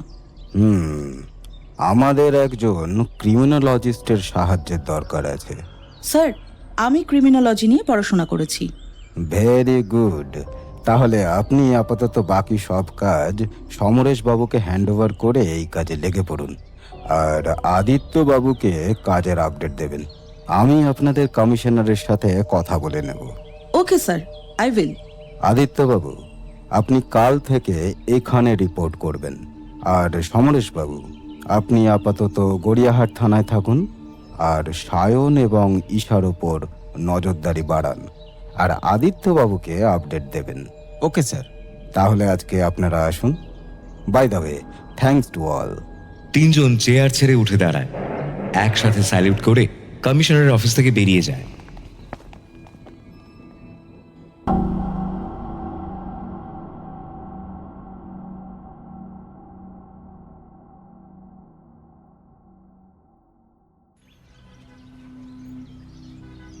কলকাতার বালিগঞ্জে অবস্থিত একটি রাজনৈতিক অফিস বিল্ডিং এর বাইরে দাঁড়িয়ে ঈশা আর সায়ন। এই লোকটা আগের তিনটের চেয়েও ভয়ঙ্কর। হ্যাঁ, অর্জুন সেন একজন প্রভাবশালী রাজনীতিবিদ। ঘুষ, মিথ্যে প্রতিশ্রুতি আর অপরাধীদের রক্ষা করা সবকিছুই তার হাতের কাজ। কিন্তু এটা আমরা কিভাবে করব? রাজনীতিবিদরা তো সহজে নিজেদের ভুল স্বীকার করবে না। মানুষ যতই শক্তিশালী হোক না কেন, তার কিছু না কিছু দুর্বলতা থাকেই। আমার কাজ সেই দুর্বলতা খুঁজে বের করা। অর্জুন সেন মধ্যবয়সী এক রাজনীতিবিদ। তিনি রাজ্য জুড়ে পরিচিত। তার চতুর কথাবার্তা আর প্রভাবশালী ব্যক্তিত্ব তাকে জনগণের মাঝে জনপ্রিয় করে তুলেছিল, কিন্তু তার পর্দার আড়ালের কাজকর্ম ছিল ভয়ানক। ঈশার কাছে সে ছিল আদর্শ চতুর্থ লক্ষ্য। সায়ন তার ডায়েরি খুলে অর্জুন সম্পর্কে তথ্য লিপিবদ্ধ করতে শুরু করল। তার চোখে এক ধরনের উত্তেজনা, যেন একটি নতুন গল্পের জন্ম হতে চলেছে। সায়ন অর্জুন সেনের দুর্নীতির তথ্য সংগ্রহ করতে দিনরাত পরিশ্রম করতে লাগলো। তার লক্ষ্য ছিল এমন কাউকে খুঁজে বের করতে হবে যে অর্জুনের সাথে ঈশার যোগাযোগ করিয়ে দেবে।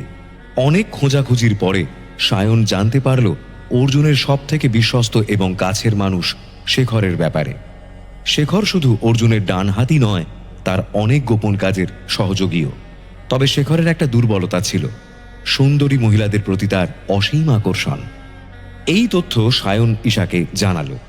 ঈশা খুব মন দিয়ে শুনল এবং পরের পদক্ষেপ কি হতে পারে তা ভাবতে শুরু করল। শেখরের দুর্বলতাকে কাজে লাগিয়ে অর্জুনের ঘনিষ্ঠ বৃত্তে প্রবেশ করার একটি সুযোগ তৈরি হতে পারে। ঈশা সিদ্ধান্ত নিল সোশ্যাল মিডিয়ার মাধ্যমে শেখরের সঙ্গে যোগাযোগ করবার চেষ্টা করবে। ঈশা তার পরিকল্পনা অনুযায়ী ফেসবুকে শেখরকে একটি বন্ধুত্বের অনুরোধ পাঠালো। দুদিনের মধ্যেই শেখর সেই অনুরোধ গ্রহণ করল। শেখর ধীরে ধীরে ঈশার সঙ্গে কথা বলতে শুরু করল। তার মিষ্টি কথা এবং আকর্ষণীয় ব্যক্তিত্ব শেখরের মন জয় করতে বেশি সময় লাগলো না।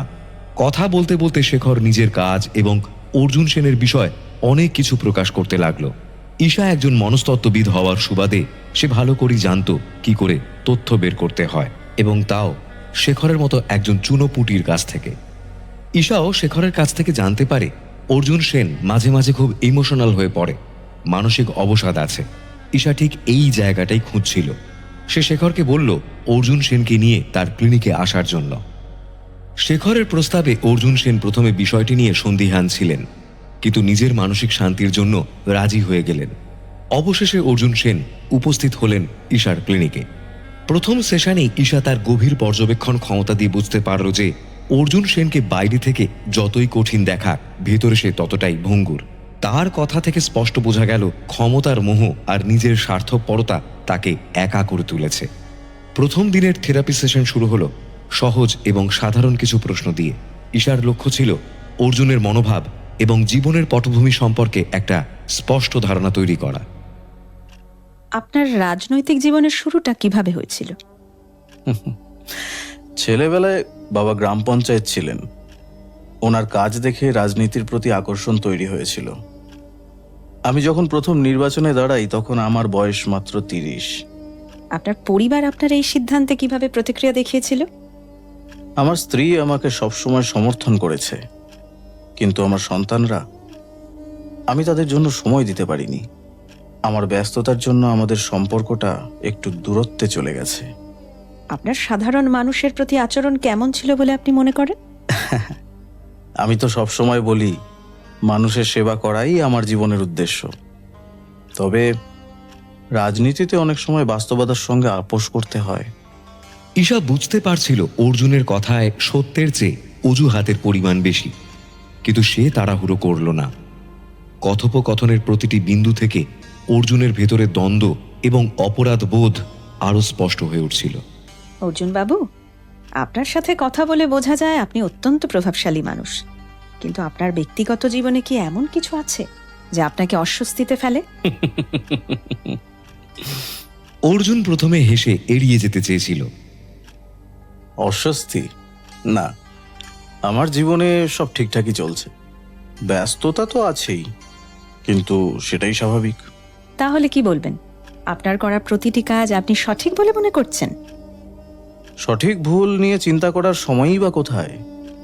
জীবনে শুধু এগিয়ে যেতে হয়।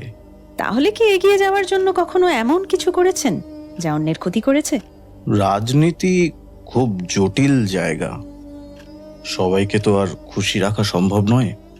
অর্জুন সেনের সঙ্গে সেদিন দীর্ঘ সময় ধরে কথা বলার পর ঈশা বুঝতে পারল তার ভেতরের জটিলতা এত সহজে প্রকাশ পাবে না। সেশনের শেষ দিকে ঈশা শান্ত কণ্ঠে বলল, আজকের জন্য আমরা এখানে শেষ করছি, তবে আমি চাই আপনি পরবর্তী সেশনে নিজের কিছু অভিজ্ঞতা আমার সাথে শেয়ার করুন, বিশেষত এমন কিছু ঘটনা যা আপনাকে গভীরভাবে প্রভাবিত করেছে। দেখি, চেষ্টা করব। আপনার ভেতরে অনেক প্রশ্ন এবং দ্বন্দ্ব আছে অর্জুন বাবু। আমি চাই আপনি এই সেশনের বাইরে সময় নিয়ে নিজের ওপর একটু চিন্তা করুন, এটা আপনাকে সাহায্য করবে। অর্জুন কোনো উত্তর দিল না, চুপচাপ উঠে দাঁড়ালো। তার চোখে চিন্তার ছাপ স্পষ্ট ছিল। দরজার দিকে হাঁটতে হাঁটতে সে হঠাৎ পেছন ফিরে বলল, আপনি কি মনে করেন সত্যি সত্যি মানুষ বদলাতে পারে? হ্যাঁ, বদলাতে পারে, তবে তার জন্য ইচ্ছা আর সাহস দুটোই দরকার। অর্জুন কিছু না বলে বাইরে বেরিয়ে গেল। ঈশা তার চেয়ার থেকে উঠল না। অর্জুনের প্রতিটি প্রতিক্রিয়া সে মনে মনে বিশ্লেষণ করতে থাকল। সেদিন রাতে সায়ন ও ঈশা অর্জুন সেনের ব্যাপারটা নিয়ে আলোচনা করল। ঈশা বলে উঠল, এই গভীর জলের মাছ তাড়াতাড়ি ধরা পড়বে না। আমাদের একটু অন্যভাবে ব্যাপারটা দেখতে হবে। দেখি কি করা যায়।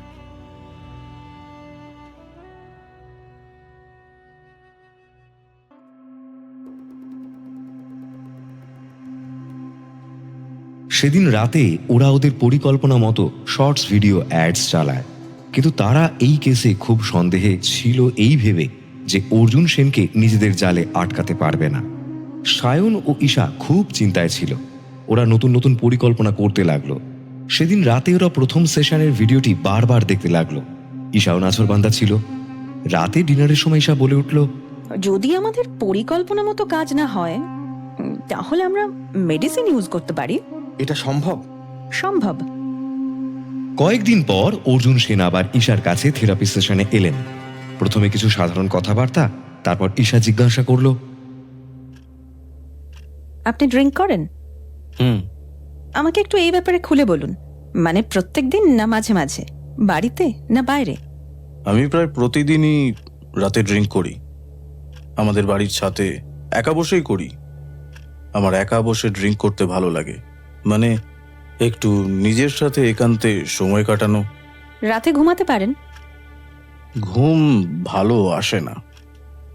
সময় সময় মনে হয় কেউ যেন আমার পেছনে ছায়ার মতন দাঁড়িয়ে আছে। সেই জন্য আমি রাতে ড্রিঙ্ক করি। আপনি নিজেই নিজের ছায়া হয়ে গেছেন। নিজের আয়নায় নিজের সত্যিকারের চেহারা দেখতে ভয় পাচ্ছেন। হয়তো, আমি জানি, কিন্তু আমি কি করব? সবকিছু ঠিক করা কি সম্ভব? প্রথমে নিজে স্বীকার করুন যে আপনি ক্ষমতার লোভে যা করেছেন তা আপনার করা উচিত না। নিজের ভুল বুঝুন, সত্যের মুখোমুখি হন, নিজে আয়নায় তাকান। এভাবে সেদিনকার মতো সেশন শেষ হলো। অর্জুন সেন ক্লিনিক থেকে বেরিয়ে যাবেন এমন সময় ঈশা তাকে ডেকে বলল, একটু এদিকে আসুন, একটা ওষুধ দেব। এরপর ঈশা একটা ট্যাবলেটের পাতা ড্রয়ার থেকে বের করে অর্জুন সেনের হাতে দিয়ে বলল, এই ওষুধটা আপনি রাতে ঘুমানোর আগে খাবেন। এটা কি ঘুমের ওষুধ? না, এটা মাইন্ড রিল্যাক্সেশন ও অ্যান্টি ডিপ্রেশনের ট্যাবলেট। আমার কাছে কিছু ছিল তাই আপনাকে দিলাম। এর জন্য কোনো টাকা লাগবে না। ঈশা একটু মুচকি হাসল। অর্জুন সেন ক্লিনিক থেকে বেরিয়ে গেলেন।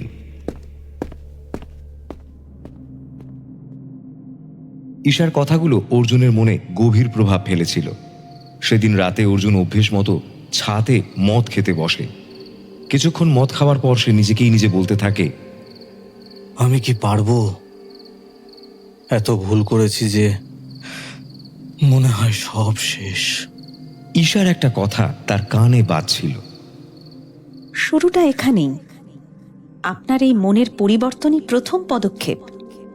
সময় নিন, কিন্তু নিজেকে শুধরে নিন। সেদিন রাতে সে ঈশার দেওয়া ওষুধটা খেল। ওষুধটা খাওয়ার পর সে নিজেকে খুব ফুরফুরে ও হালকা মনে করছিল। ওই দিনের পর আরও 2-3 মাস ধরে থেরাপি সেশন চলতে লাগলো। ঈশার দেওয়া ওষুধটা অর্জুন নিয়মিত নিতে নিতে ওই ওষুধে নিজের অজান্তেই আসক্ত হয়ে পড়েছিল। সামনে ভোটের দিন এগিয়ে আসছিল। অর্জুনের কাজের চাপের সাথে সাথে মানসিক চাপও বাড়ছিল। সেই মানসিক চাপ কম করার জন্য ওই ট্যাবলেটটা দিনে 2-3 বার করে নিতে শুরু করলো।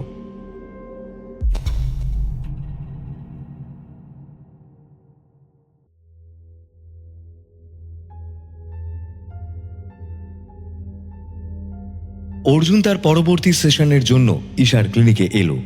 নিয়ম মতো ঈশা সাধারণ কয়েকটা প্রশ্ন করার পর বুঝতে পারল অর্জুন তার দেওয়া ট্যাবলেটের ওভারডোজ নিতে শুরু করেছে।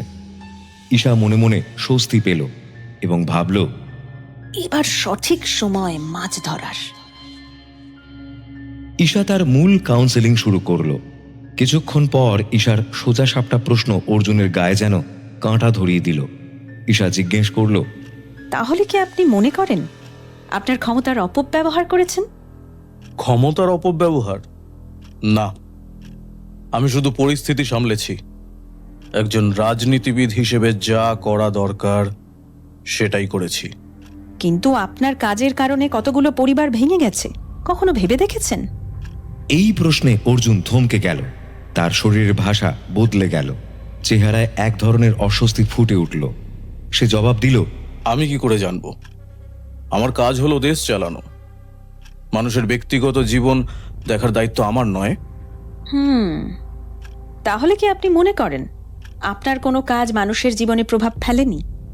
আপনি কি জানেন আপনার ঘুষ নেওয়া, অপরাধীদের রক্ষা করার জন্য কত জীবন নষ্ট হয়েছে? কত মানুষ তাদের প্রিয়জন হারিয়েছে বা তাদের জীবনযাত্রা দুর্বিষহ হয়ে গেছে? অর্জুন কোনো উত্তর দিতে পারল না। তার ঠোঁট শুকিয়ে গেল। চোখের দৃষ্টি নরম হয়ে এলো, যেন তার মনের মধ্যে অপরাধ বোধের এক গভীর ঢেউ উঠে গেল।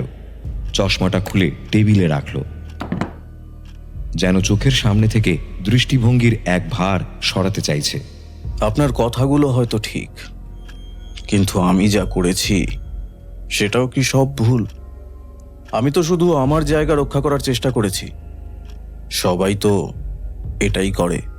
তাহলে আপনি কি চান আপনার ভুল অন্যদের ভুলের আড়ালে ঢাকা পড়ে যাক? আমাদের সবার জীবনে এমন সময় আসে যখন আয়নায় নিজের প্রতিচ্ছবি দেখতে কষ্ট হয়, কিন্তু সেটাই তো সেই মুহূর্ত যখন আমরা নিজেকে বদলানোর সুযোগ পাই। আপনার কথা আমার মনে ধরেছে।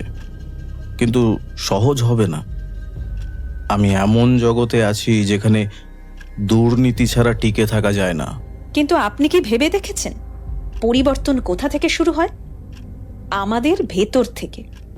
আপনি যদি সত্যিকারের পরিবর্তন আনতে চান তাহলে প্রথম পদক্ষেপ নিতে হবে আপনাকেই, সাহস আর সততার সঙ্গে। আমি চেষ্টা করব, তবে সময় লাগবে। সময়ের সঙ্গেই সত্যিকারের পরিবর্তন আসে। আপনি পারবেন, নিজেকে সুযোগ দিন। তারপর ঈশা তার ড্রয়ার থেকে আর একটা ট্যাবলেটের পাতা থেকে 3টে ট্যাবলেট বের করে বলল, এখন একটা, সন্ধেবেলা একটা, আর একটা রাতে। তবে এটা মাথায় রাখবেন, শেষ ট্যাবলেটটা খাওয়ার পর মিনিমাম 30 মিনিট পরে ড্রিঙ্ক করবেন। ভালো থাকবেন। সেদিনের মতো সেশন শেষ হলো। অর্জুন সেন ধীরে ধীরে বেরিয়ে গেল আর ঈশা নিজের টেবিলে বসে তার প্রতিটি প্রতিক্রিয়া বিশ্লেষণ করতে লাগলো। সায়ন একটু পরে ক্লিনিকে এলো। ঈশা তার দিকে তাকিয়ে হেসে বলল, আজ ব্রহ্মাস্ত্র দেওয়া হয়েছে, এখন শুধু সময়ের অপেক্ষা।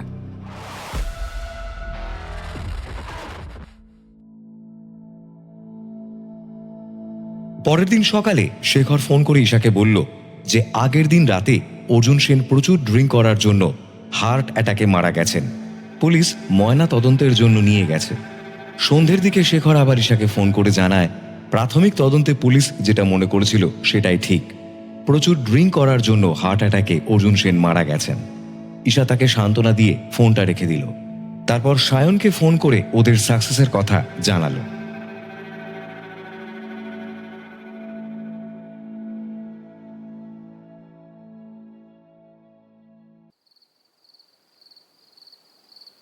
সন্ধে 7টা হবে।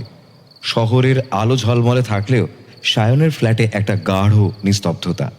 ঘরের মাঝখানে রাখা একটা কাঠের টি টেবিলে ছড়ানো আছে নোটবুক, পেন আর সিগারেটের অর্ধেক খালি প্যাকেট।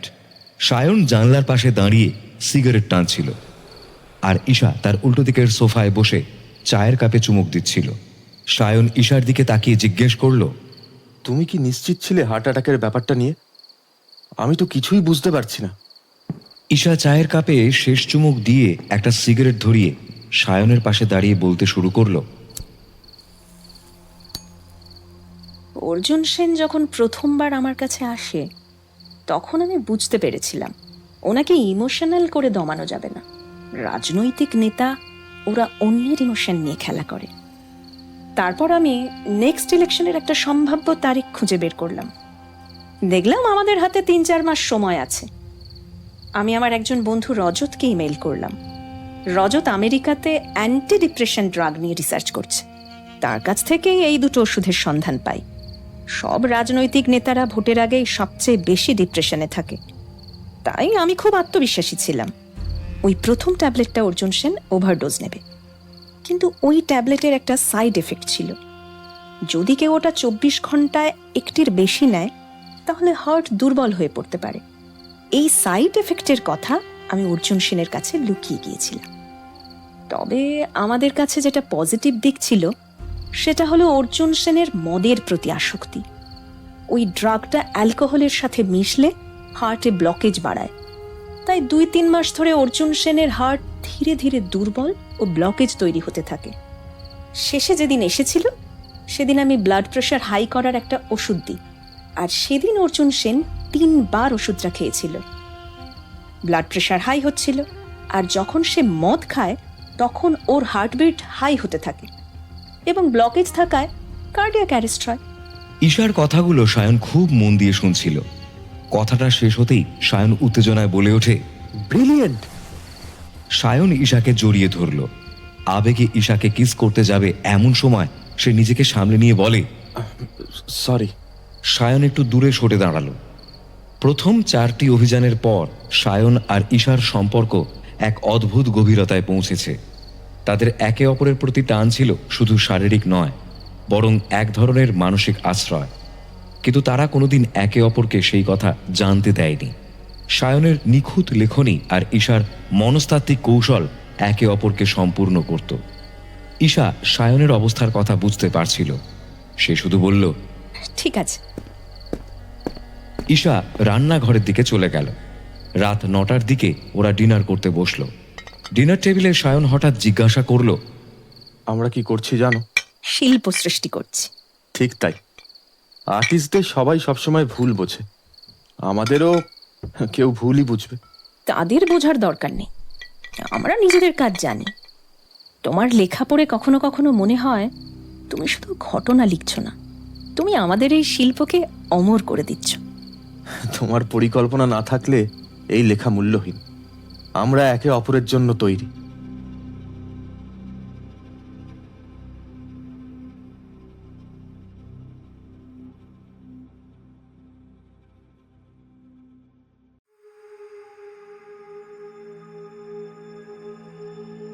ডিনার টেবিলে সেদিন অদ্ভুত এক নীরবতা বিরাজ করছিল। নতুন কোনো কেস নিয়ে আলোচনা হচ্ছিল না, আর নিজেদের মধ্যে তেমন কথাও বলছিল না তারা। তবুও বাতাসে যেন এক অদৃশ্য টানাপোড়েনের সুর বেজে চলছিল। ঈশা নীল রঙের সিল্কের নাইট গাউনে আজ যেন এক অন্যরকম আভায় দীপ্ত হচ্ছিল। তার প্রতিটি অঙ্গভঙ্গি, প্রতিটি দৃষ্টি সায়নের মনকে বারবার আচ্ছন্ন করে দিচ্ছিল। খাবার খেতে খেতে মাঝে মাঝে একে অপরের দিকে তাকাচ্ছিল। ঈশার চোখের গভীরে যেন কোনো না বলা গল্পের ছায়া লুকিয়েছিল। সায়ন সেই চোখের দিকে তাকিয়ে নিজের কথা বলতে চাইলেও যেন কিছুতেই ভাষা খুঁজে পাচ্ছিল না। তুমি হঠাৎ চুপচাপ হয়ে গেলে কেন? তোমাকেই দেখছি, মনে হচ্ছে অনেক কিছু বলার আছে, কিন্তু কথাগুলো ঠিক মুখ থেকে বেরোচ্ছে না। কথার দরকার নেই সব সময়, কখনো কখনো চোখের ভাষাই যথেষ্ট। সায়ন এক মনে তাকিয়ে থাকলো ঈশার দিকে। নীরব রাতের এই ছোট্ট মুহূর্ত তাদের দুজনের মনকে এক অদৃশ্য বন্ধনে জড়িয়ে দিল। ডিনার শেষ করে ওরা দুজনে দুটো ওয়াইনের গ্লাস নিয়ে ফ্ল্যাটের ব্যালকনিতে এসে দাঁড়ালো। ঈশা, তুমি কি কখনো ভয় পাও? ভয়? ভয় কিসের? ধরা পড়ার, না নিজেদের ভুল প্রমাণিত হওয়ার? দুটোই। না, আমি ভয় পাই না। আমরা যা করছি তা তো ন্যায় বিচারেরই আরেক রূপ। অন্যরা যা পারে না আমরা তাই করছি। তারপর ঈশা গভীর দৃষ্টিতে সায়নের দিকে তাকালো। সায়নের চোখে যেন এক অদ্ভুত নেশা লুকিয়েছিল, যা ঈশাকে মুগ্ধ করে তুলছিল। তার চেহারার মধ্যে এক ধরনের আকর্ষণ, যা তাকে আরো কাছে টেনে নিচ্ছিল।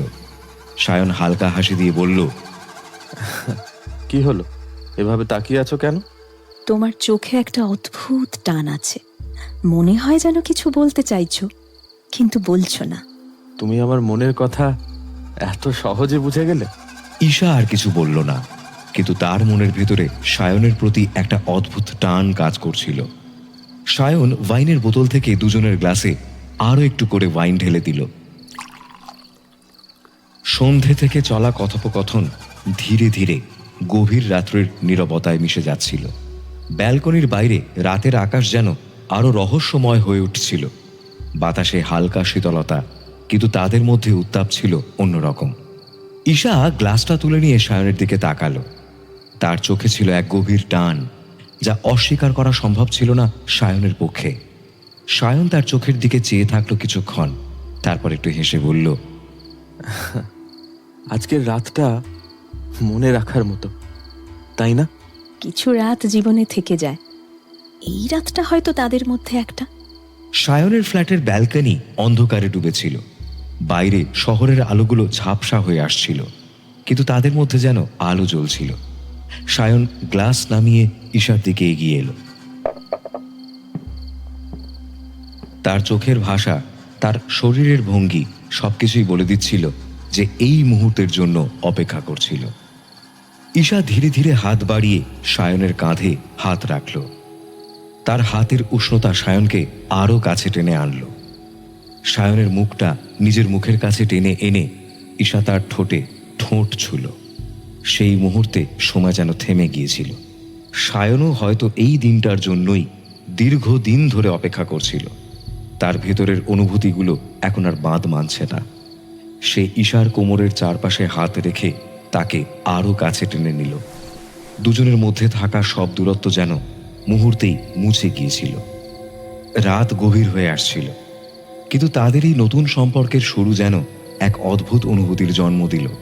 তারা জানতো না এই মুহূর্তটি তাদের জীবনে কি পরিবর্তন আনবে, তবে তারা এটা জানতো এই রাতটা শুধুই তাদের। ব্যালকনির নীরব অন্ধকারে তারা একে অপরের ঠোঁটে ঠোঁট ছুঁয়ে অনেকক্ষণ থমকে ছিল, যেন সময় থমকে গেছে। রাতের হালকা শীতল বাতাসে তাদের উষ্ণতা মিশে যাচ্ছিল। ঈশার হাত ধীরে ধীরে সায়নের গলা স্পর্শ করছিল, আর সায়নের হাত ঈশার কোমর ধরে আরো শক্ত করে টেনে নিচ্ছিল। সেই মুহূর্তে তারা দুজনেই বুঝতে পারছিল এই সংযোগ শুধু শারীরিক নয়, এর গভীরে ছিল এক অদ্ভুত মানসিক বাঁধন। কিছুক্ষণ পরে ঈশা সায়নকে নিয়ে ওর বেডরুমে এসে পৌঁছল। ঘরের মৃদু আলো আর স্নিগ্ধ পরিবেশ তাদের অনুভূতিকে আরও গাঢ় করে তুলেছিল। সায়ন ঈশার মুখের দিকে তাকিয়েছিল, তার চোখে একরকম প্রশংসা আর গভীর আকর্ষণ ফুটে উঠছিল। ঈশা হাসতে হাসতে ধীরে ধীরে সায়নের শার্ট খুলে ফেলল। সায়নও ঈশার কাঁধে হাত রেখে তার গাউন খুলতে শুরু করলো। তাদের দৃষ্টিতে ছিল অদ্ভুত টান। একে অপরকে স্পর্শ করার প্রতিটি মুহূর্ত যেন নতুন এক অনুভূতি নিয়ে আসছিল। ঈশা সায়নের চোখে চোখ রেখে ফিসফিস করে বলল, তুমি ছাড়া আমি এটা করতে পারতাম না। তুমি আমাকে পূর্ণ করছো। সায়ন ঈশার চুলে হাত বুলিয়ে বলল, তুমি তো আমাকে জীবন দিয়েছ, তোমায় ছাড়া আমি আজ শূন্য হয়ে যেতাম। সায়নের কথাগুলো ঈশার হৃদয়কে আরো গভীরভাবে ছুঁয়ে গেল। তারা একে অপরকে জড়িয়েছিল। সেই রাতে তাদের শরীরের ভাষা, তাদের ভালোবাসা আর আকাঙ্ক্ষার বহিঃপ্রকাশ এক নতুন মাত্রায় পৌঁছেছিল। ভালোবাসা, পাগলামি আর ন্যায় বিচারের ছদ্মবেশে লুকিয়ে থাকা তাদের সম্পর্ক যেন নতুন অর্থ পেতে শুরু করল। ঈশার মাথা সায়নের বুকে রাখা ছিল, আর সায়নের হাত ঈশার পিঠে এলো চুলগুলোকে নিয়ে খেলা করে বেড়াচ্ছিল। তারা জানতো এই সংযোগ শুধুমাত্র শারীরিক নয়, এটি তাদের জীবনের সমস্ত অপূর্ণতাকে পূর্ণতা দিচ্ছিল।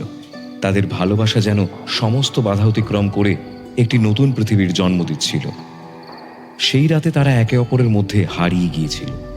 এক অদ্ভুত আবেগ আর অনুভূতিতে ভেসে গিয়েছিল তারা দুজনেই।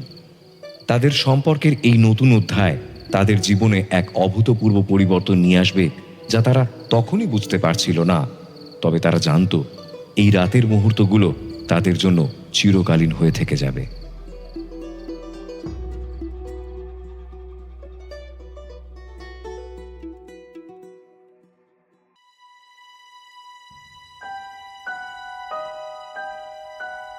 শহরের রাজনীতি অচল হয়ে গিয়েছিল এক মুহূর্তে। অর্জুন সেনের অকাল মৃত্যুর খবর চারদিকে আগুনের মতো ছড়িয়ে পড়েছে। কমিশনার সত্যজিৎ দেবনাথ খবর পাওয়া মাত্রই বালিগঞ্জ থানার ওসিকে ফোন করলেন।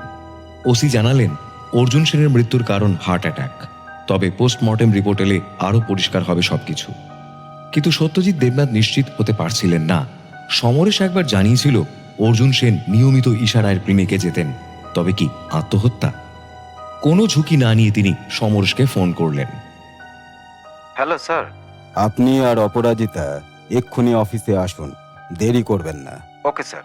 সমরেশ অপরাজিতাকে সঙ্গী নিয়ে কমিশনারের অফিসে পৌঁছতেই দেখলেন আদিত্য নস্কর ওদের জন্য অপেক্ষা করছিলেন। আসুন, স্যার আপনাদের জন্য অপেক্ষা করছেন। তিনজন একসাথে সত্যজিৎ দেবনাথের কেবিনে প্রবেশ করল। কমিশনারের সামনে স্যালুট জানিয়ে চেয়ার টেনে বসল তারা। আপনারা সবাই জানেন অর্জুন সেনের অকাল মৃত্যুর ঘটনা? Yes sir. সমরেশ বাবু, আপনার কাছে কি আপডেট আছে? স্যার, আমি এবং আমার টিম অয়ন মুখার্জির মৃত্যুর পর থেকে ঈশা রায় ও সায়নের উপর নজর রাখছিলাম। 6 মাস আগে ঈশা ও সায়নকে অর্জুন সেনের অফিসের সামনে দেখা যায়। এরপর নজরদারি বাড়াই। 1 মাস পরে অর্জুন সেন ঈশা রায়ের ক্লিনিকে নিয়মিত যেতে শুরু করেন। কিন্তু সন্দেহের বিষয় হলো, অর্জুন সেন যখন ক্লিনিক থেকে বেরোতেন কিছুক্ষণের মধ্যেই সায়ন সেখানে আসতেন।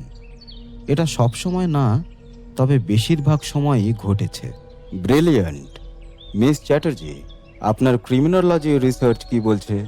স্যার, আমি মূলত সায়নের উপর ফোকাস করেছি। ওর লেখা উপন্যাস অরূপের প্রতিচ্ছবি আমি পড়েছি। উপন্যাসটি মার্ডার মিস্ট্রি সাসপেন্স থ্রিলার। উপন্যাসটি বেস্ট সেলারে গিয়েছিল।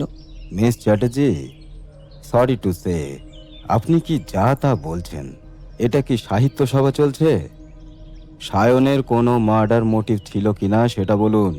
সরি স্যার, আমার মতে একজন লেখক যখন সাসপেন্স, থ্রিলার বা মার্ডার মিস্ট্রি লেখেন তখন তার মানসিকতা একজন অপরাধীর মতো হয়ে যেতে পারে। উদাহরণস্বরূপ পোল্যান্ডের লেখক ক্রিশ্চিয়ান বালা 2007 সালে দারিউস জেনেসজিউস্কির হত্যার জন্য দোষী সাব্যস্ত হন। হত্যার 3 বছর পর প্রকাশিত তার উপন্যাস আমোকে অপরাধের বিশদ বিবরণ পাওয়া যায়, যা থেকে বোঝা যায় যে তিনি অপরাধ সম্পর্কে অভ্যন্তরীণ জ্ঞান রাখতেন। এমন আরও লেখক আছেন, যেমন অ্যান পেরি, পলা label, William S Burroughs. Interesting, বলতে থাকুন। আমার মনে হয় ঈশা রায় আর সায়ন ঘোষ এই রকম কিছু পরিকল্পনা করছেন।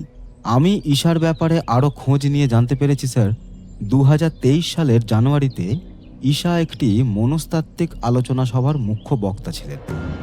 আলোচনা সভার শিরোনাম ছিল মনের গভীর অন্ধকারে প্রবেশ। আমি পুরো সভার ভিডিও দেখেছি। সেই সভার ইন্টারেস্টিং ব্যাপার হলো সায়ন ঘোষ ওই সভায় দর্শক হিসেবে উপস্থিত ছিলেন। ব্রিলিয়ান্ট মিস্টার বিশ্বাস, বলতে থাকুন, আর কি খবর আছে? সেই সভা যে অডিটোরিয়ামে হয়েছিল তার সিসিটিভি ফুটেজে দেখা যায় ঈশা রায়ের বক্তৃতা শেষ হওয়ার পর সায়ন ব্যক্তিগতভাবে ঈশার সঙ্গে দেখা করতে গ্রিন রুমে যান এবং প্রায় 15-20 মিনিট পরে বেরিয়ে আসেন। সায়ন কি ঈশাকে সেই সবার আগে থেকেই চিনতেন? না। আপনি এত নিশ্চিত হয়ে না বলছেন কিভাবে? কারণ স্যার, সেই সভার আগের 6 মাসের সিসিটিভি ফুটেজে সায়নকে ঈশার ক্লিনিকের আশেপাশে দেখা যায়নি, কিন্তু সেই সবার পর থেকে সায়ন নিয়মিত ঈশার ক্লিনিকে যাতায়াত শুরু করেন। আপনি কোন সিসিটিভি ফুটেজের কথা বলছেন মিস চ্যাটার্জি? ঈশারের ক্লিনিকের বিপরীতে একটি শপিং মলের গেটের সিসিটিভি। সমরেশ এবং মিস চ্যাটার্জি, আপনারা সব এভিডেন্সগুলো ডকুমেন্ট করে আদিত্যবাবুর কাছে জমা করুন। আদিত্যবাবু, আপনি বালিগঞ্জ থানার ওসির সাথে অর্জুন সেনের কেসটা ফলো আপ করুন। পারলে আপনি একবার বালিগঞ্জ থানায় চলে যান। ওসিকে বলবেন আমি পাঠিয়েছি। ওসির সাথে আমার কথা হয়ে গেছে। Okay sir. আজকে আপনারা আসুন। সমরেশবাবু, কোনো নতুন আপডেট পেলে আমাকে ডিরেক্ট আপডেট দেবেন। Sure sir. আমরা কি একবার ঈশা ও সায়নকে থানায় ডেকে পাঠাবো? না, এখনো সময় আসেনি। মাছকে আর একটু জলে খেলতে দাও। 3 জন চেয়ার ছেড়ে স্যালিউট করে কেবিন থেকে বেরিয়ে গেল। আদিত্য সত্যজিৎ দেবনাথের নির্দেশ মেনে সেদিন সন্ধ্যায় বালিগঞ্জ থানায় হাজির হন। থানার ভিতর ঢুকেই তিনি ওসির রুমে যান। ওসি তখন টেবিলে মাথা নামিয়ে কিছু কাগজপত্র দেখছিলেন। হ্যালো, আসুন মিস্টার নস্কর, বসুন। আমি আপনার জন্য অপেক্ষা করছিলাম। ধন্যবাদ। পোস্টমর্টেম নিয়ে কিছু জানা গেল? হ্যাঁ, পোস্টমর্টম শেষ হয়েছে। ডাক্তারদের বয়ান অনুযায়ী অর্জুন সেন হার্ট অ্যাটাকে মারা গেছেন। রিপোর্ট আসতে 2-3 দিন সময় লাগবে। তবে ওসি তার সামনে থাকা ফাইলের একটা পাতা উল্টে ফেললেন, তারপর গলা নিচু করে বললেন, ডাক্তারদের টিমের একজন একটা ইন্টারেস্টিং ব্যাপার বলেছেন। অর্জুন সেনের শরীরে এমন কিছু ড্রাগ পাওয়া গেছে যেটা তার নেওয়া উচিত ছিল না। ড্রাগ? কি ধরনের ড্রাগ? সেটা এখনই বলা মুশকিল। ওই ডাক্তার আমাদের পরামর্শ দিয়েছেন যেন আমরা অর্জুন সেনের ফ্যামিলি ডাক্তারকে জিজ্ঞাসাবাদ করি। এই বলে ওসি তার হাতে থাকা একটা সাদা কাগজ তুলে ধরেন। ডাক্তারবাবু আমাদের এটা লিখে দিয়েছেন, বলেছেন এই লেখাটা অর্জুন সেনের পারিবারিক চিকিৎসককে দেখাতে। আদিত্য কাগজটা হাতে নিয়ে দ্রুত একবার পড়ে ফেলেন, কিন্তু সেটায় ডাক্তারি ভাষায় কিছু লেখা ছিল যা তার পক্ষে বোঝা একেবারেই কঠিন।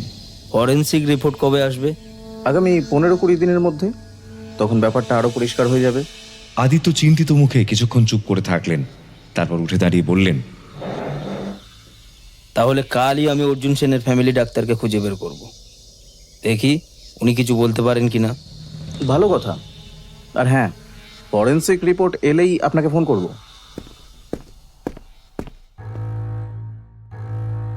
আদিত্য মাথা নেড়ে সম্মতি জানিয়ে থানার দরজা পেরিয়ে বাইরে বেরিয়ে এলেন। তিনি প্রথমে সত্যজিৎ দেবনাথকে পুরো বিষয়টি জানালেন। পরে সত্যজিৎ দেবনাথ, সমরেশ ও অপরাজিতাকে কনফারেন্সে নিয়ে এই বিষয়ে আলোচনা করেন।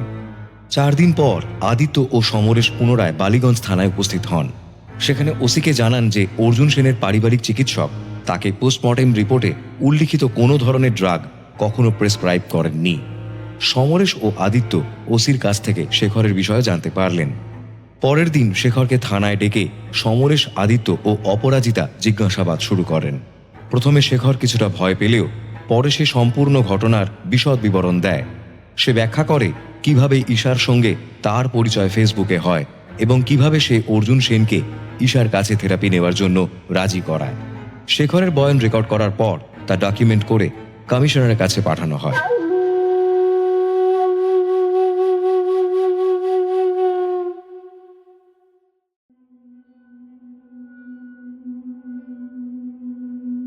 এক মাস কেটে গেছে।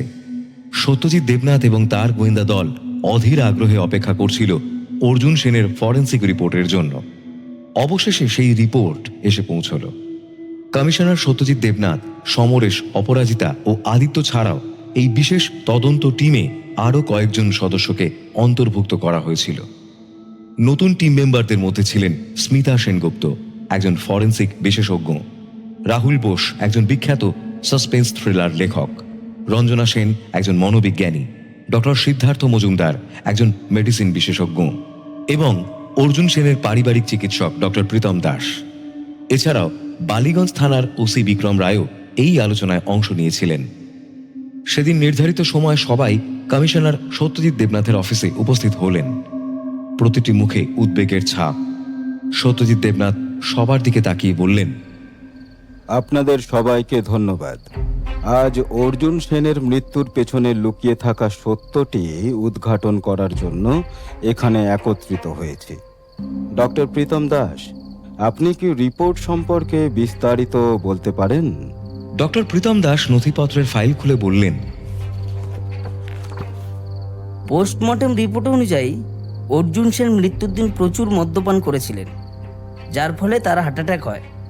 তবে এই রিপোর্টে যে তথ্যটি সবচেয়ে গুরুত্বপূর্ণ সেটি হলো তার রক্তে দুটি বিশেষ ড্রাগ পাওয়া গেছে, যেগুলোর কোনোটাই তার জন্য প্রেসক্রাইব করা হয়নি।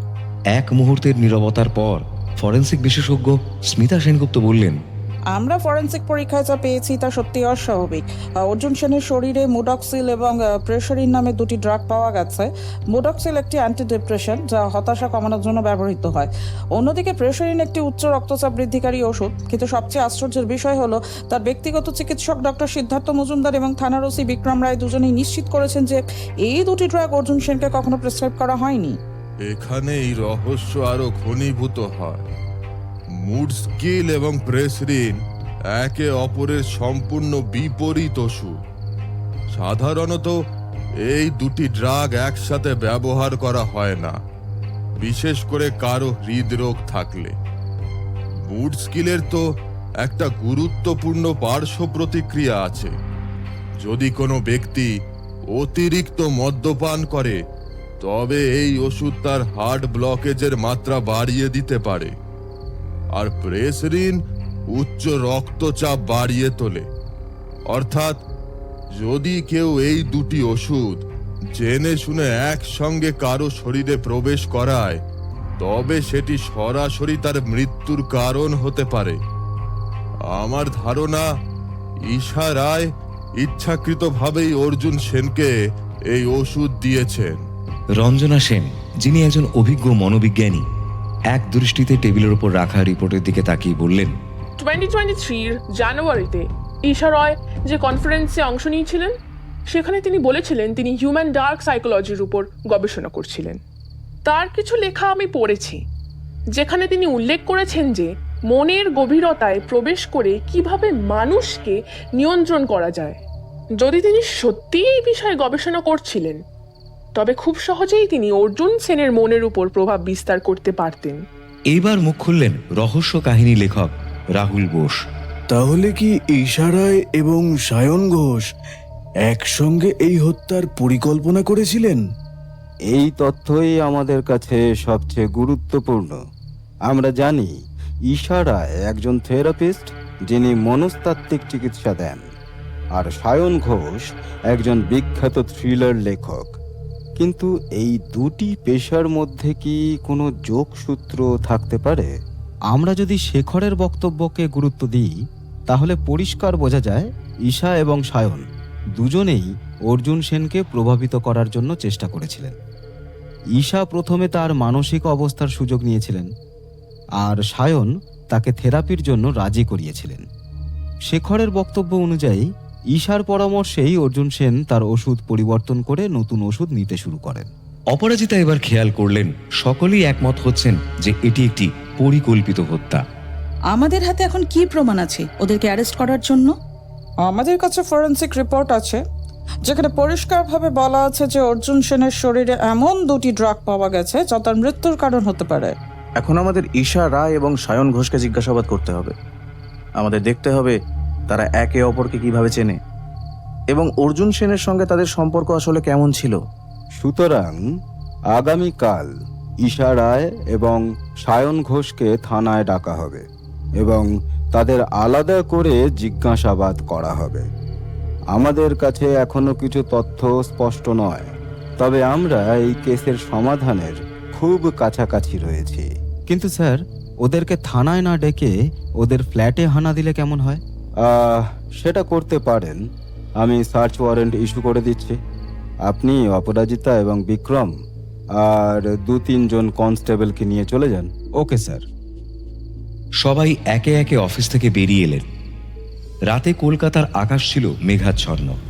সমরেশ আর আদিত্য একসঙ্গে গাড়িতে ফিরছিলেন। তোমার কি মনে হয় ঈশা রায় কি সত্যিই হত্যাকারী? সমরেশ চুপ করে রইল।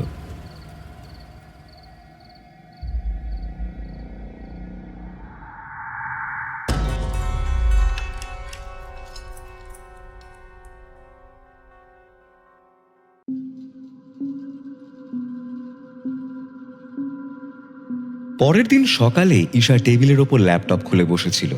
স্ক্রিনে ভেসে উঠছিল পরবর্তী শিকারের ছবি, একজন কর্পোরেট অফিসার যে নিকৃষ্ট দুর্নীতিতে ডুবে আছে। এই শিকারটা আলাদা হতে হবে। আলাদা মানে কি? আমরা তো আগেও অনেকবার এমন পরিকল্পনা করেছি। না সায়ন, এবার আমার নিয়ন্ত্রণ চাই। এই শিকারটা শুধুমাত্র আমার ছকে হবে। সায়ন চুপ করে কিছুক্ষণ ঈশার দিকে তাকিয়ে রইল, তারপর বলল, নিয়ন্ত্রণ? এটা কি শুধু একটা খেলা? তুমি নিয়ন্ত্রণের ব্যাপারে কেন এত জোর দিচ্ছ? তুমি বুঝবে না সায়ন, এটা প্রতিশোধ নয়, এটা ক্ষমতার প্রকাশ। আমার পরিকল্পনা অনুযায়ী কাজ করলে শিকার নিজেই আমার সামনে আত্মসমর্পণ করবে। সায়নের মনের গভীরে একটা অস্বস্তি তৈরি হলো। এতদিন তারা যা করেছিল তা তার কাছে ছিল এক ধরনের সৃষ্টিশীল কাজ, যা সমাজের দুর্নীতিপূর্ণ মানুষদের বিরুদ্ধে দাঁড়ানোর একটা অভিনব পন্থা। কিন্তু ঈশার এই নিয়ন্ত্রণ প্রীতির কথা শুনে তার মনে সন্দেহ জন্ম নিল। তাহলে তুমি বলতে চাও এবার আমাকে ছাড়াই সবকিছু ঘটবে, শুধুমাত্র তোমার মানসিক খেলায়? ঠিক তাই, আর এইবার আমাকে একা করতে দাও। সায়ন আর ঈশার মধ্যে এই কথোপকথন ক্রমশ তীব্র হয়ে উঠতে লাগলো। সায়ন কিছুক্ষণ চুপ করেছিল, তারপর বলল, তুমি কি জানো আমরা যেটা করছি সেটা কতটা বিপজ্জনক হয়ে উঠছে? পুলিশ যদি আমাদের পিছু নেয় আর এবার যদি একটা ভুল করি, সব শেষ হয়ে যাবে। তুমি সবসময় এত ভীত কেন? এটা আমার খেলা, আমার পরিকল্পনা। আমি সব কিছু নিয়ন্ত্রণে রেখেছি। তুমি যদি ভয় পাও তাহলে এই খেলায় তোমার কোনো প্রয়োজন নেই। সায়নের চোখে হতাশার ছায়া পড়ল। সে বলল, এটাই যদি তোমার ভাবনা হয় তাহলে আর আমার পক্ষে এগোনো সম্ভব নয়। এটা আমার শেষ অধ্যায়। আমি এই খেলা বন্ধ করতে চাই। ঈশার চোখ রাগে জ্বলজ্বল করতে লাগলো। তার কাছে সায়নের এই সরে যাওয়ার সিদ্ধান্ত ছিল বিশ্বাসঘাতকতা। তুমি কি আমাকে ছাড়তে চাও সায়ন? তুমি কি সত্যি এই খেলায় বিশ্বাস করো না? আমি বিশ্বাস করি, কিন্তু এই খেলাটা তোমার হাতের নিয়ন্ত্রণে চলে গেছে। এটা প্রতিশোধের থেকেও বড় কিছু হয়ে উঠেছে। এটা এখন তোমার অহংকারের লড়াই। ঈশা বুঝতে পারল পরিস্থিতি অন্যদিকে চলে যাচ্ছে। সে একটু পরে সায়নকে শান্ত করে নিজেকে সামলে নিল। ঈশা তারপর সায়নের কাছে তার পরবর্তী পরিকল্পনা খুলে বলল। নতুন শিকার ছিল একজন কর্পোরেট অফিসার, যার দুর্নীতির কারণে শত শত মানুষ চাকরি হারিয়েছে। এমন সময় কলিং বেল বেজে উঠল। কলিং বেলের শব্দে ঈশা আর সায়ন দুজনেই চমকে উঠল। এই সময় তো কারো আসার কথা ছিল না, কারোর আসার অনুমতি পাওয়ার কথাও নয়। দুজনেই চোখাচোখি করলো। একটা অস্বস্তি যেন মুহূর্তের মধ্যেই ঘিরে ধরলো ওদের দুজনকেই। কে হতে পারে? দেখে আসছে। দরজা খুলতেই ওদের চোখ বিস্ফারিত হয়ে গেল। সামনে দাঁড়িয়ে আছেন সাব ইন্সপেক্টর সমরেশ বিশ্বাস ও অপরাজিতা চ্যাটার্জি, সঙ্গে দুজন পুরুষ কনস্টেবল ও একজন মহিলা কনস্টেবল। সায়নের গলা শুকিয়ে এলো। পুলিশ? এক মুহূর্তের জন্য মাথা কাজ করছিল না। পালাতে হবে এই চিন্তা মনে আসতেই সমরেশকে ধাক্কা দিয়ে দ্রুত বেরিয়ে যেতে চাইল সে। কিন্তু ঠিক সেই মুহূর্তে বাইরের করিডোর থেকে বজ্রকণ্ঠে গর্জে উঠলেন ওসি বিক্রম রায়। এই শুয়োরের বাচ্চা, দাঁড়া! কথার সাথে সাথেই বিক্রম রায় সায়নের জামার কলার ধরে ওকে সজোরে টান মারলেন। সায়ন আর্তনাদ করে ছিটকে পড়ল ফ্ল্যাটের ভেতরে। ঈশা হাঁ করে দেখছিল এই দৃশ্য। সে বুঝতেই পারছিল না কি হচ্ছে। সমরেশ একটু তাচ্ছিলের হাসি হেসে ঈশার দিকে তাকিয়ে বললেন, নমস্কার মিস ঈশা রায়। আপনাকে আর আমাদের থানায় কষ্ট করে আসতে হলো না, আমি নিজেই চলে এলাম। তারপর একটু থেমে বললেন, নিজের পরিচয়টা দিই, আমি সমরেশ বিশ্বাস, সাব ইন্সপেক্টর, গড়িয়াহাট থানা। Nice to meet you. এদিকে অপরাজিতা এগিয়ে গিয়ে ঈশার হাত দুটো শক্ত করে চেপে ধরলেন। এর আগেই বিক্রম রায় সায়নের হাতে হাত করা পরিয়ে দিয়েছেন। অপরাজিতাও একইভাবে ঈশাকে হাত করা পরিয়ে দিলেন। আপনারা এইভাবে আমাদের ধরে নিয়ে যেতে পারেন না। আমাদের বিরুদ্ধে কি অভিযোগ? অ্যারেস্ট ওয়ারেন্ট আছে? এই মাগি, পুলিশকে আইন শেখাবি না। অপরাজিতা এক ঝটকায় ঈশার গালে সজোর একটা থাপ্পড় কষালেন। শব্দটা ঘরের চারপাশে প্রতিধ্বনিত হলো। ঈশা একদম থমকে গেল। ব্যথায় চোখে জল এসে গেল তার। ঠোঁটের পাশ দিয়ে গড়িয়ে নামলো রক্ত। তোমরা জানো না তোমরা কি করছো? কিন্তু বিক্রম রায় এবার তার চুলের মুঠি ধরে মাথা নিচু করে দিলেন। ভালোই ভালোই চুপ করে থাকবি তো থাক, না হলে খবর আছে। মিস রায়, সত্যি বলছি, আজ যদি ইউনিফর্ম না থাকতো তাহলে আপনাকে একটা প্রণাম করতাম। কি মাথা মাইরি, কি ব্রিলিয়ান্স! একদম ঠান্ডা মাথায় প্ল্যান করা মার্ডার, দুর্দান্ত। ঈশা কিছু বলতে পারছিল না। ওর মাথার ভেতর তালগোল পাকিয়ে যাচ্ছিল সবকিছু। এই ফাঁকে পুলিশের কনস্টেবলরা ফ্ল্যাটের প্রতিটি ঘরে তল্লাশি শুরু করে দিয়েছে। ল্যাপটপ, মোবাইল, ডায়েরি সবকিছু একের পর এক উদ্ধার হচ্ছে। একজন কনস্টেবল এগিয়ে এসে বলল, স্যার, এই ডায়েরিটা দেখুন, এখানে কিছু একটা লেখা আছে। সমরেশ ডায়েরিটা হাতে নিয়ে দ্রুত পাতা উল্টাতে লাগলেন। একটু পরেই তাঁর মুখের কোণে বিদ্রুপাত্মক হাসি ফুটে উঠল। বাহ বাহ বাহ বাহ বাহ, এ তো স্বীকারোক্তির সমান। সমরেশ ঈশার দিকে তাকালেন। কি মিস রায়, আপনি কি জানেন এই ডায়েরিটা আমাদের কতটা সাহায্য করবে? পেজের পর পেজ আপনাদের প্ল্যানিং এর ডিটেলস লেখা আছে। অর্জুন সেনকে মেরে ফেলার প্ল্যান, কিভাবে ড্রাগ দেওয়া হবে, সব কিছু বিস্তারিত লেখা আছে এখানে। ঈশার মুখ সাদা হয়ে গেল। এদিকে অপরাজিতা নিজের মোবাইল বের করে ফোন করলেন। স্যার, আমরা ঈশা রায় ও সায়ন ঘোষকে গ্রেপ্তার করেছি, এক্ষুনি থানায় নিয়ে যাচ্ছি। ওকে, নিয়ে যাও, আমিও যাচ্ছি। ঈশার চোখে অন্ধকার নেমে আসছিল। সে জানতো এবার আর পালাবার কোনো পথ নেই। ঈশা ও সায়নকে গড়িয়াহাট থানায় আনা হলো। কিছুক্ষণের মধ্যেই সত্যজিৎ দেবনাথ ও আদিত্য নস্কর থানায় পৌঁছলেন। পুলিশের আরেকটি দল ক্লিনিক থেকে ডেস্কটপ, হার্ড ডিস্ক এবং এক গাদা পরিকল্পনামূলক নথি উদ্ধার করল। নথিগুলো ছিল তাদের সুপরিকল্পিত ষড়যন্ত্রের নীল নকশা। আত্মহত্যাগুলোর প্রতিটি ধাপ যেখানে নিখুঁতভাবে সাজানো ছিল। তবে পুলিশ বুঝতে পারছিল সরাসরি প্রমাণ ছাড়া ঈশা ও সায়নকে ফাঁসানো সহজ হবে না, কারণ তারা কেউই নিজের হাতে কাউকে হত্যা করেনি। তাদের অস্ত্র ছিল মনস্তাত্ত্বিক ফাঁদ, এক গভীর খেলা যা ভুক্তভোগীদের ধীরে ধীরে ঠেলে দিত আত্মবিনাশের পথে। সায়ন ও ঈশাকে আলাদা সেলে রাখা হলো। পুলিশের উদ্দেশ্য ছিল একজনকে দিয়ে অপরজনের বিরুদ্ধে স্বীকারোক্তি আদায় করা, কিন্তু দুজনেই ছিল নীরব। সায়ন ভেতরে ভেতরে ভেঙে পড়েছিল। পুলিশের সামনে কিছু না বললেও তার মাথায় কেবল একটাই প্রশ্ন ঘুরছিল, কোথায় ভুল হলো? আমরা তো সবকিছু নিখুঁতভাবে পরিকল্পনা করেছিলাম। অন্যদিকে ঈশা ছিল সম্পূর্ণ ঠান্ডা মাথার। তার চোখে অদ্ভুত এক জেদ ও আত্মবিশ্বাস। পুলিশের হাতে সরাসরি কোনো প্রমাণ নেই, এটা সে ভালোভাবেই জানত। কিন্তু বারবার প্রশ্নের মুখে পড়েও সে যেন আরো আত্মবিশ্বাসী হয়ে উঠছিল। পুলিশ আগের 3টি আত্মহত্যার নথি খুঁটিয়ে দেখে স্তম্ভিত হয়ে গেল। প্রতিটি ঘটনায় ছিল নিখুঁতভাবে সাজানো, যেন আত্মহত্যাগুলি কোনো স্বাভাবিক মানসিক বিপর্যয়ের ফল, অথচ আসলে এগুলো ছিল পূর্ব পরিকল্পিত মানসিক প্রভাবের পরিণতি।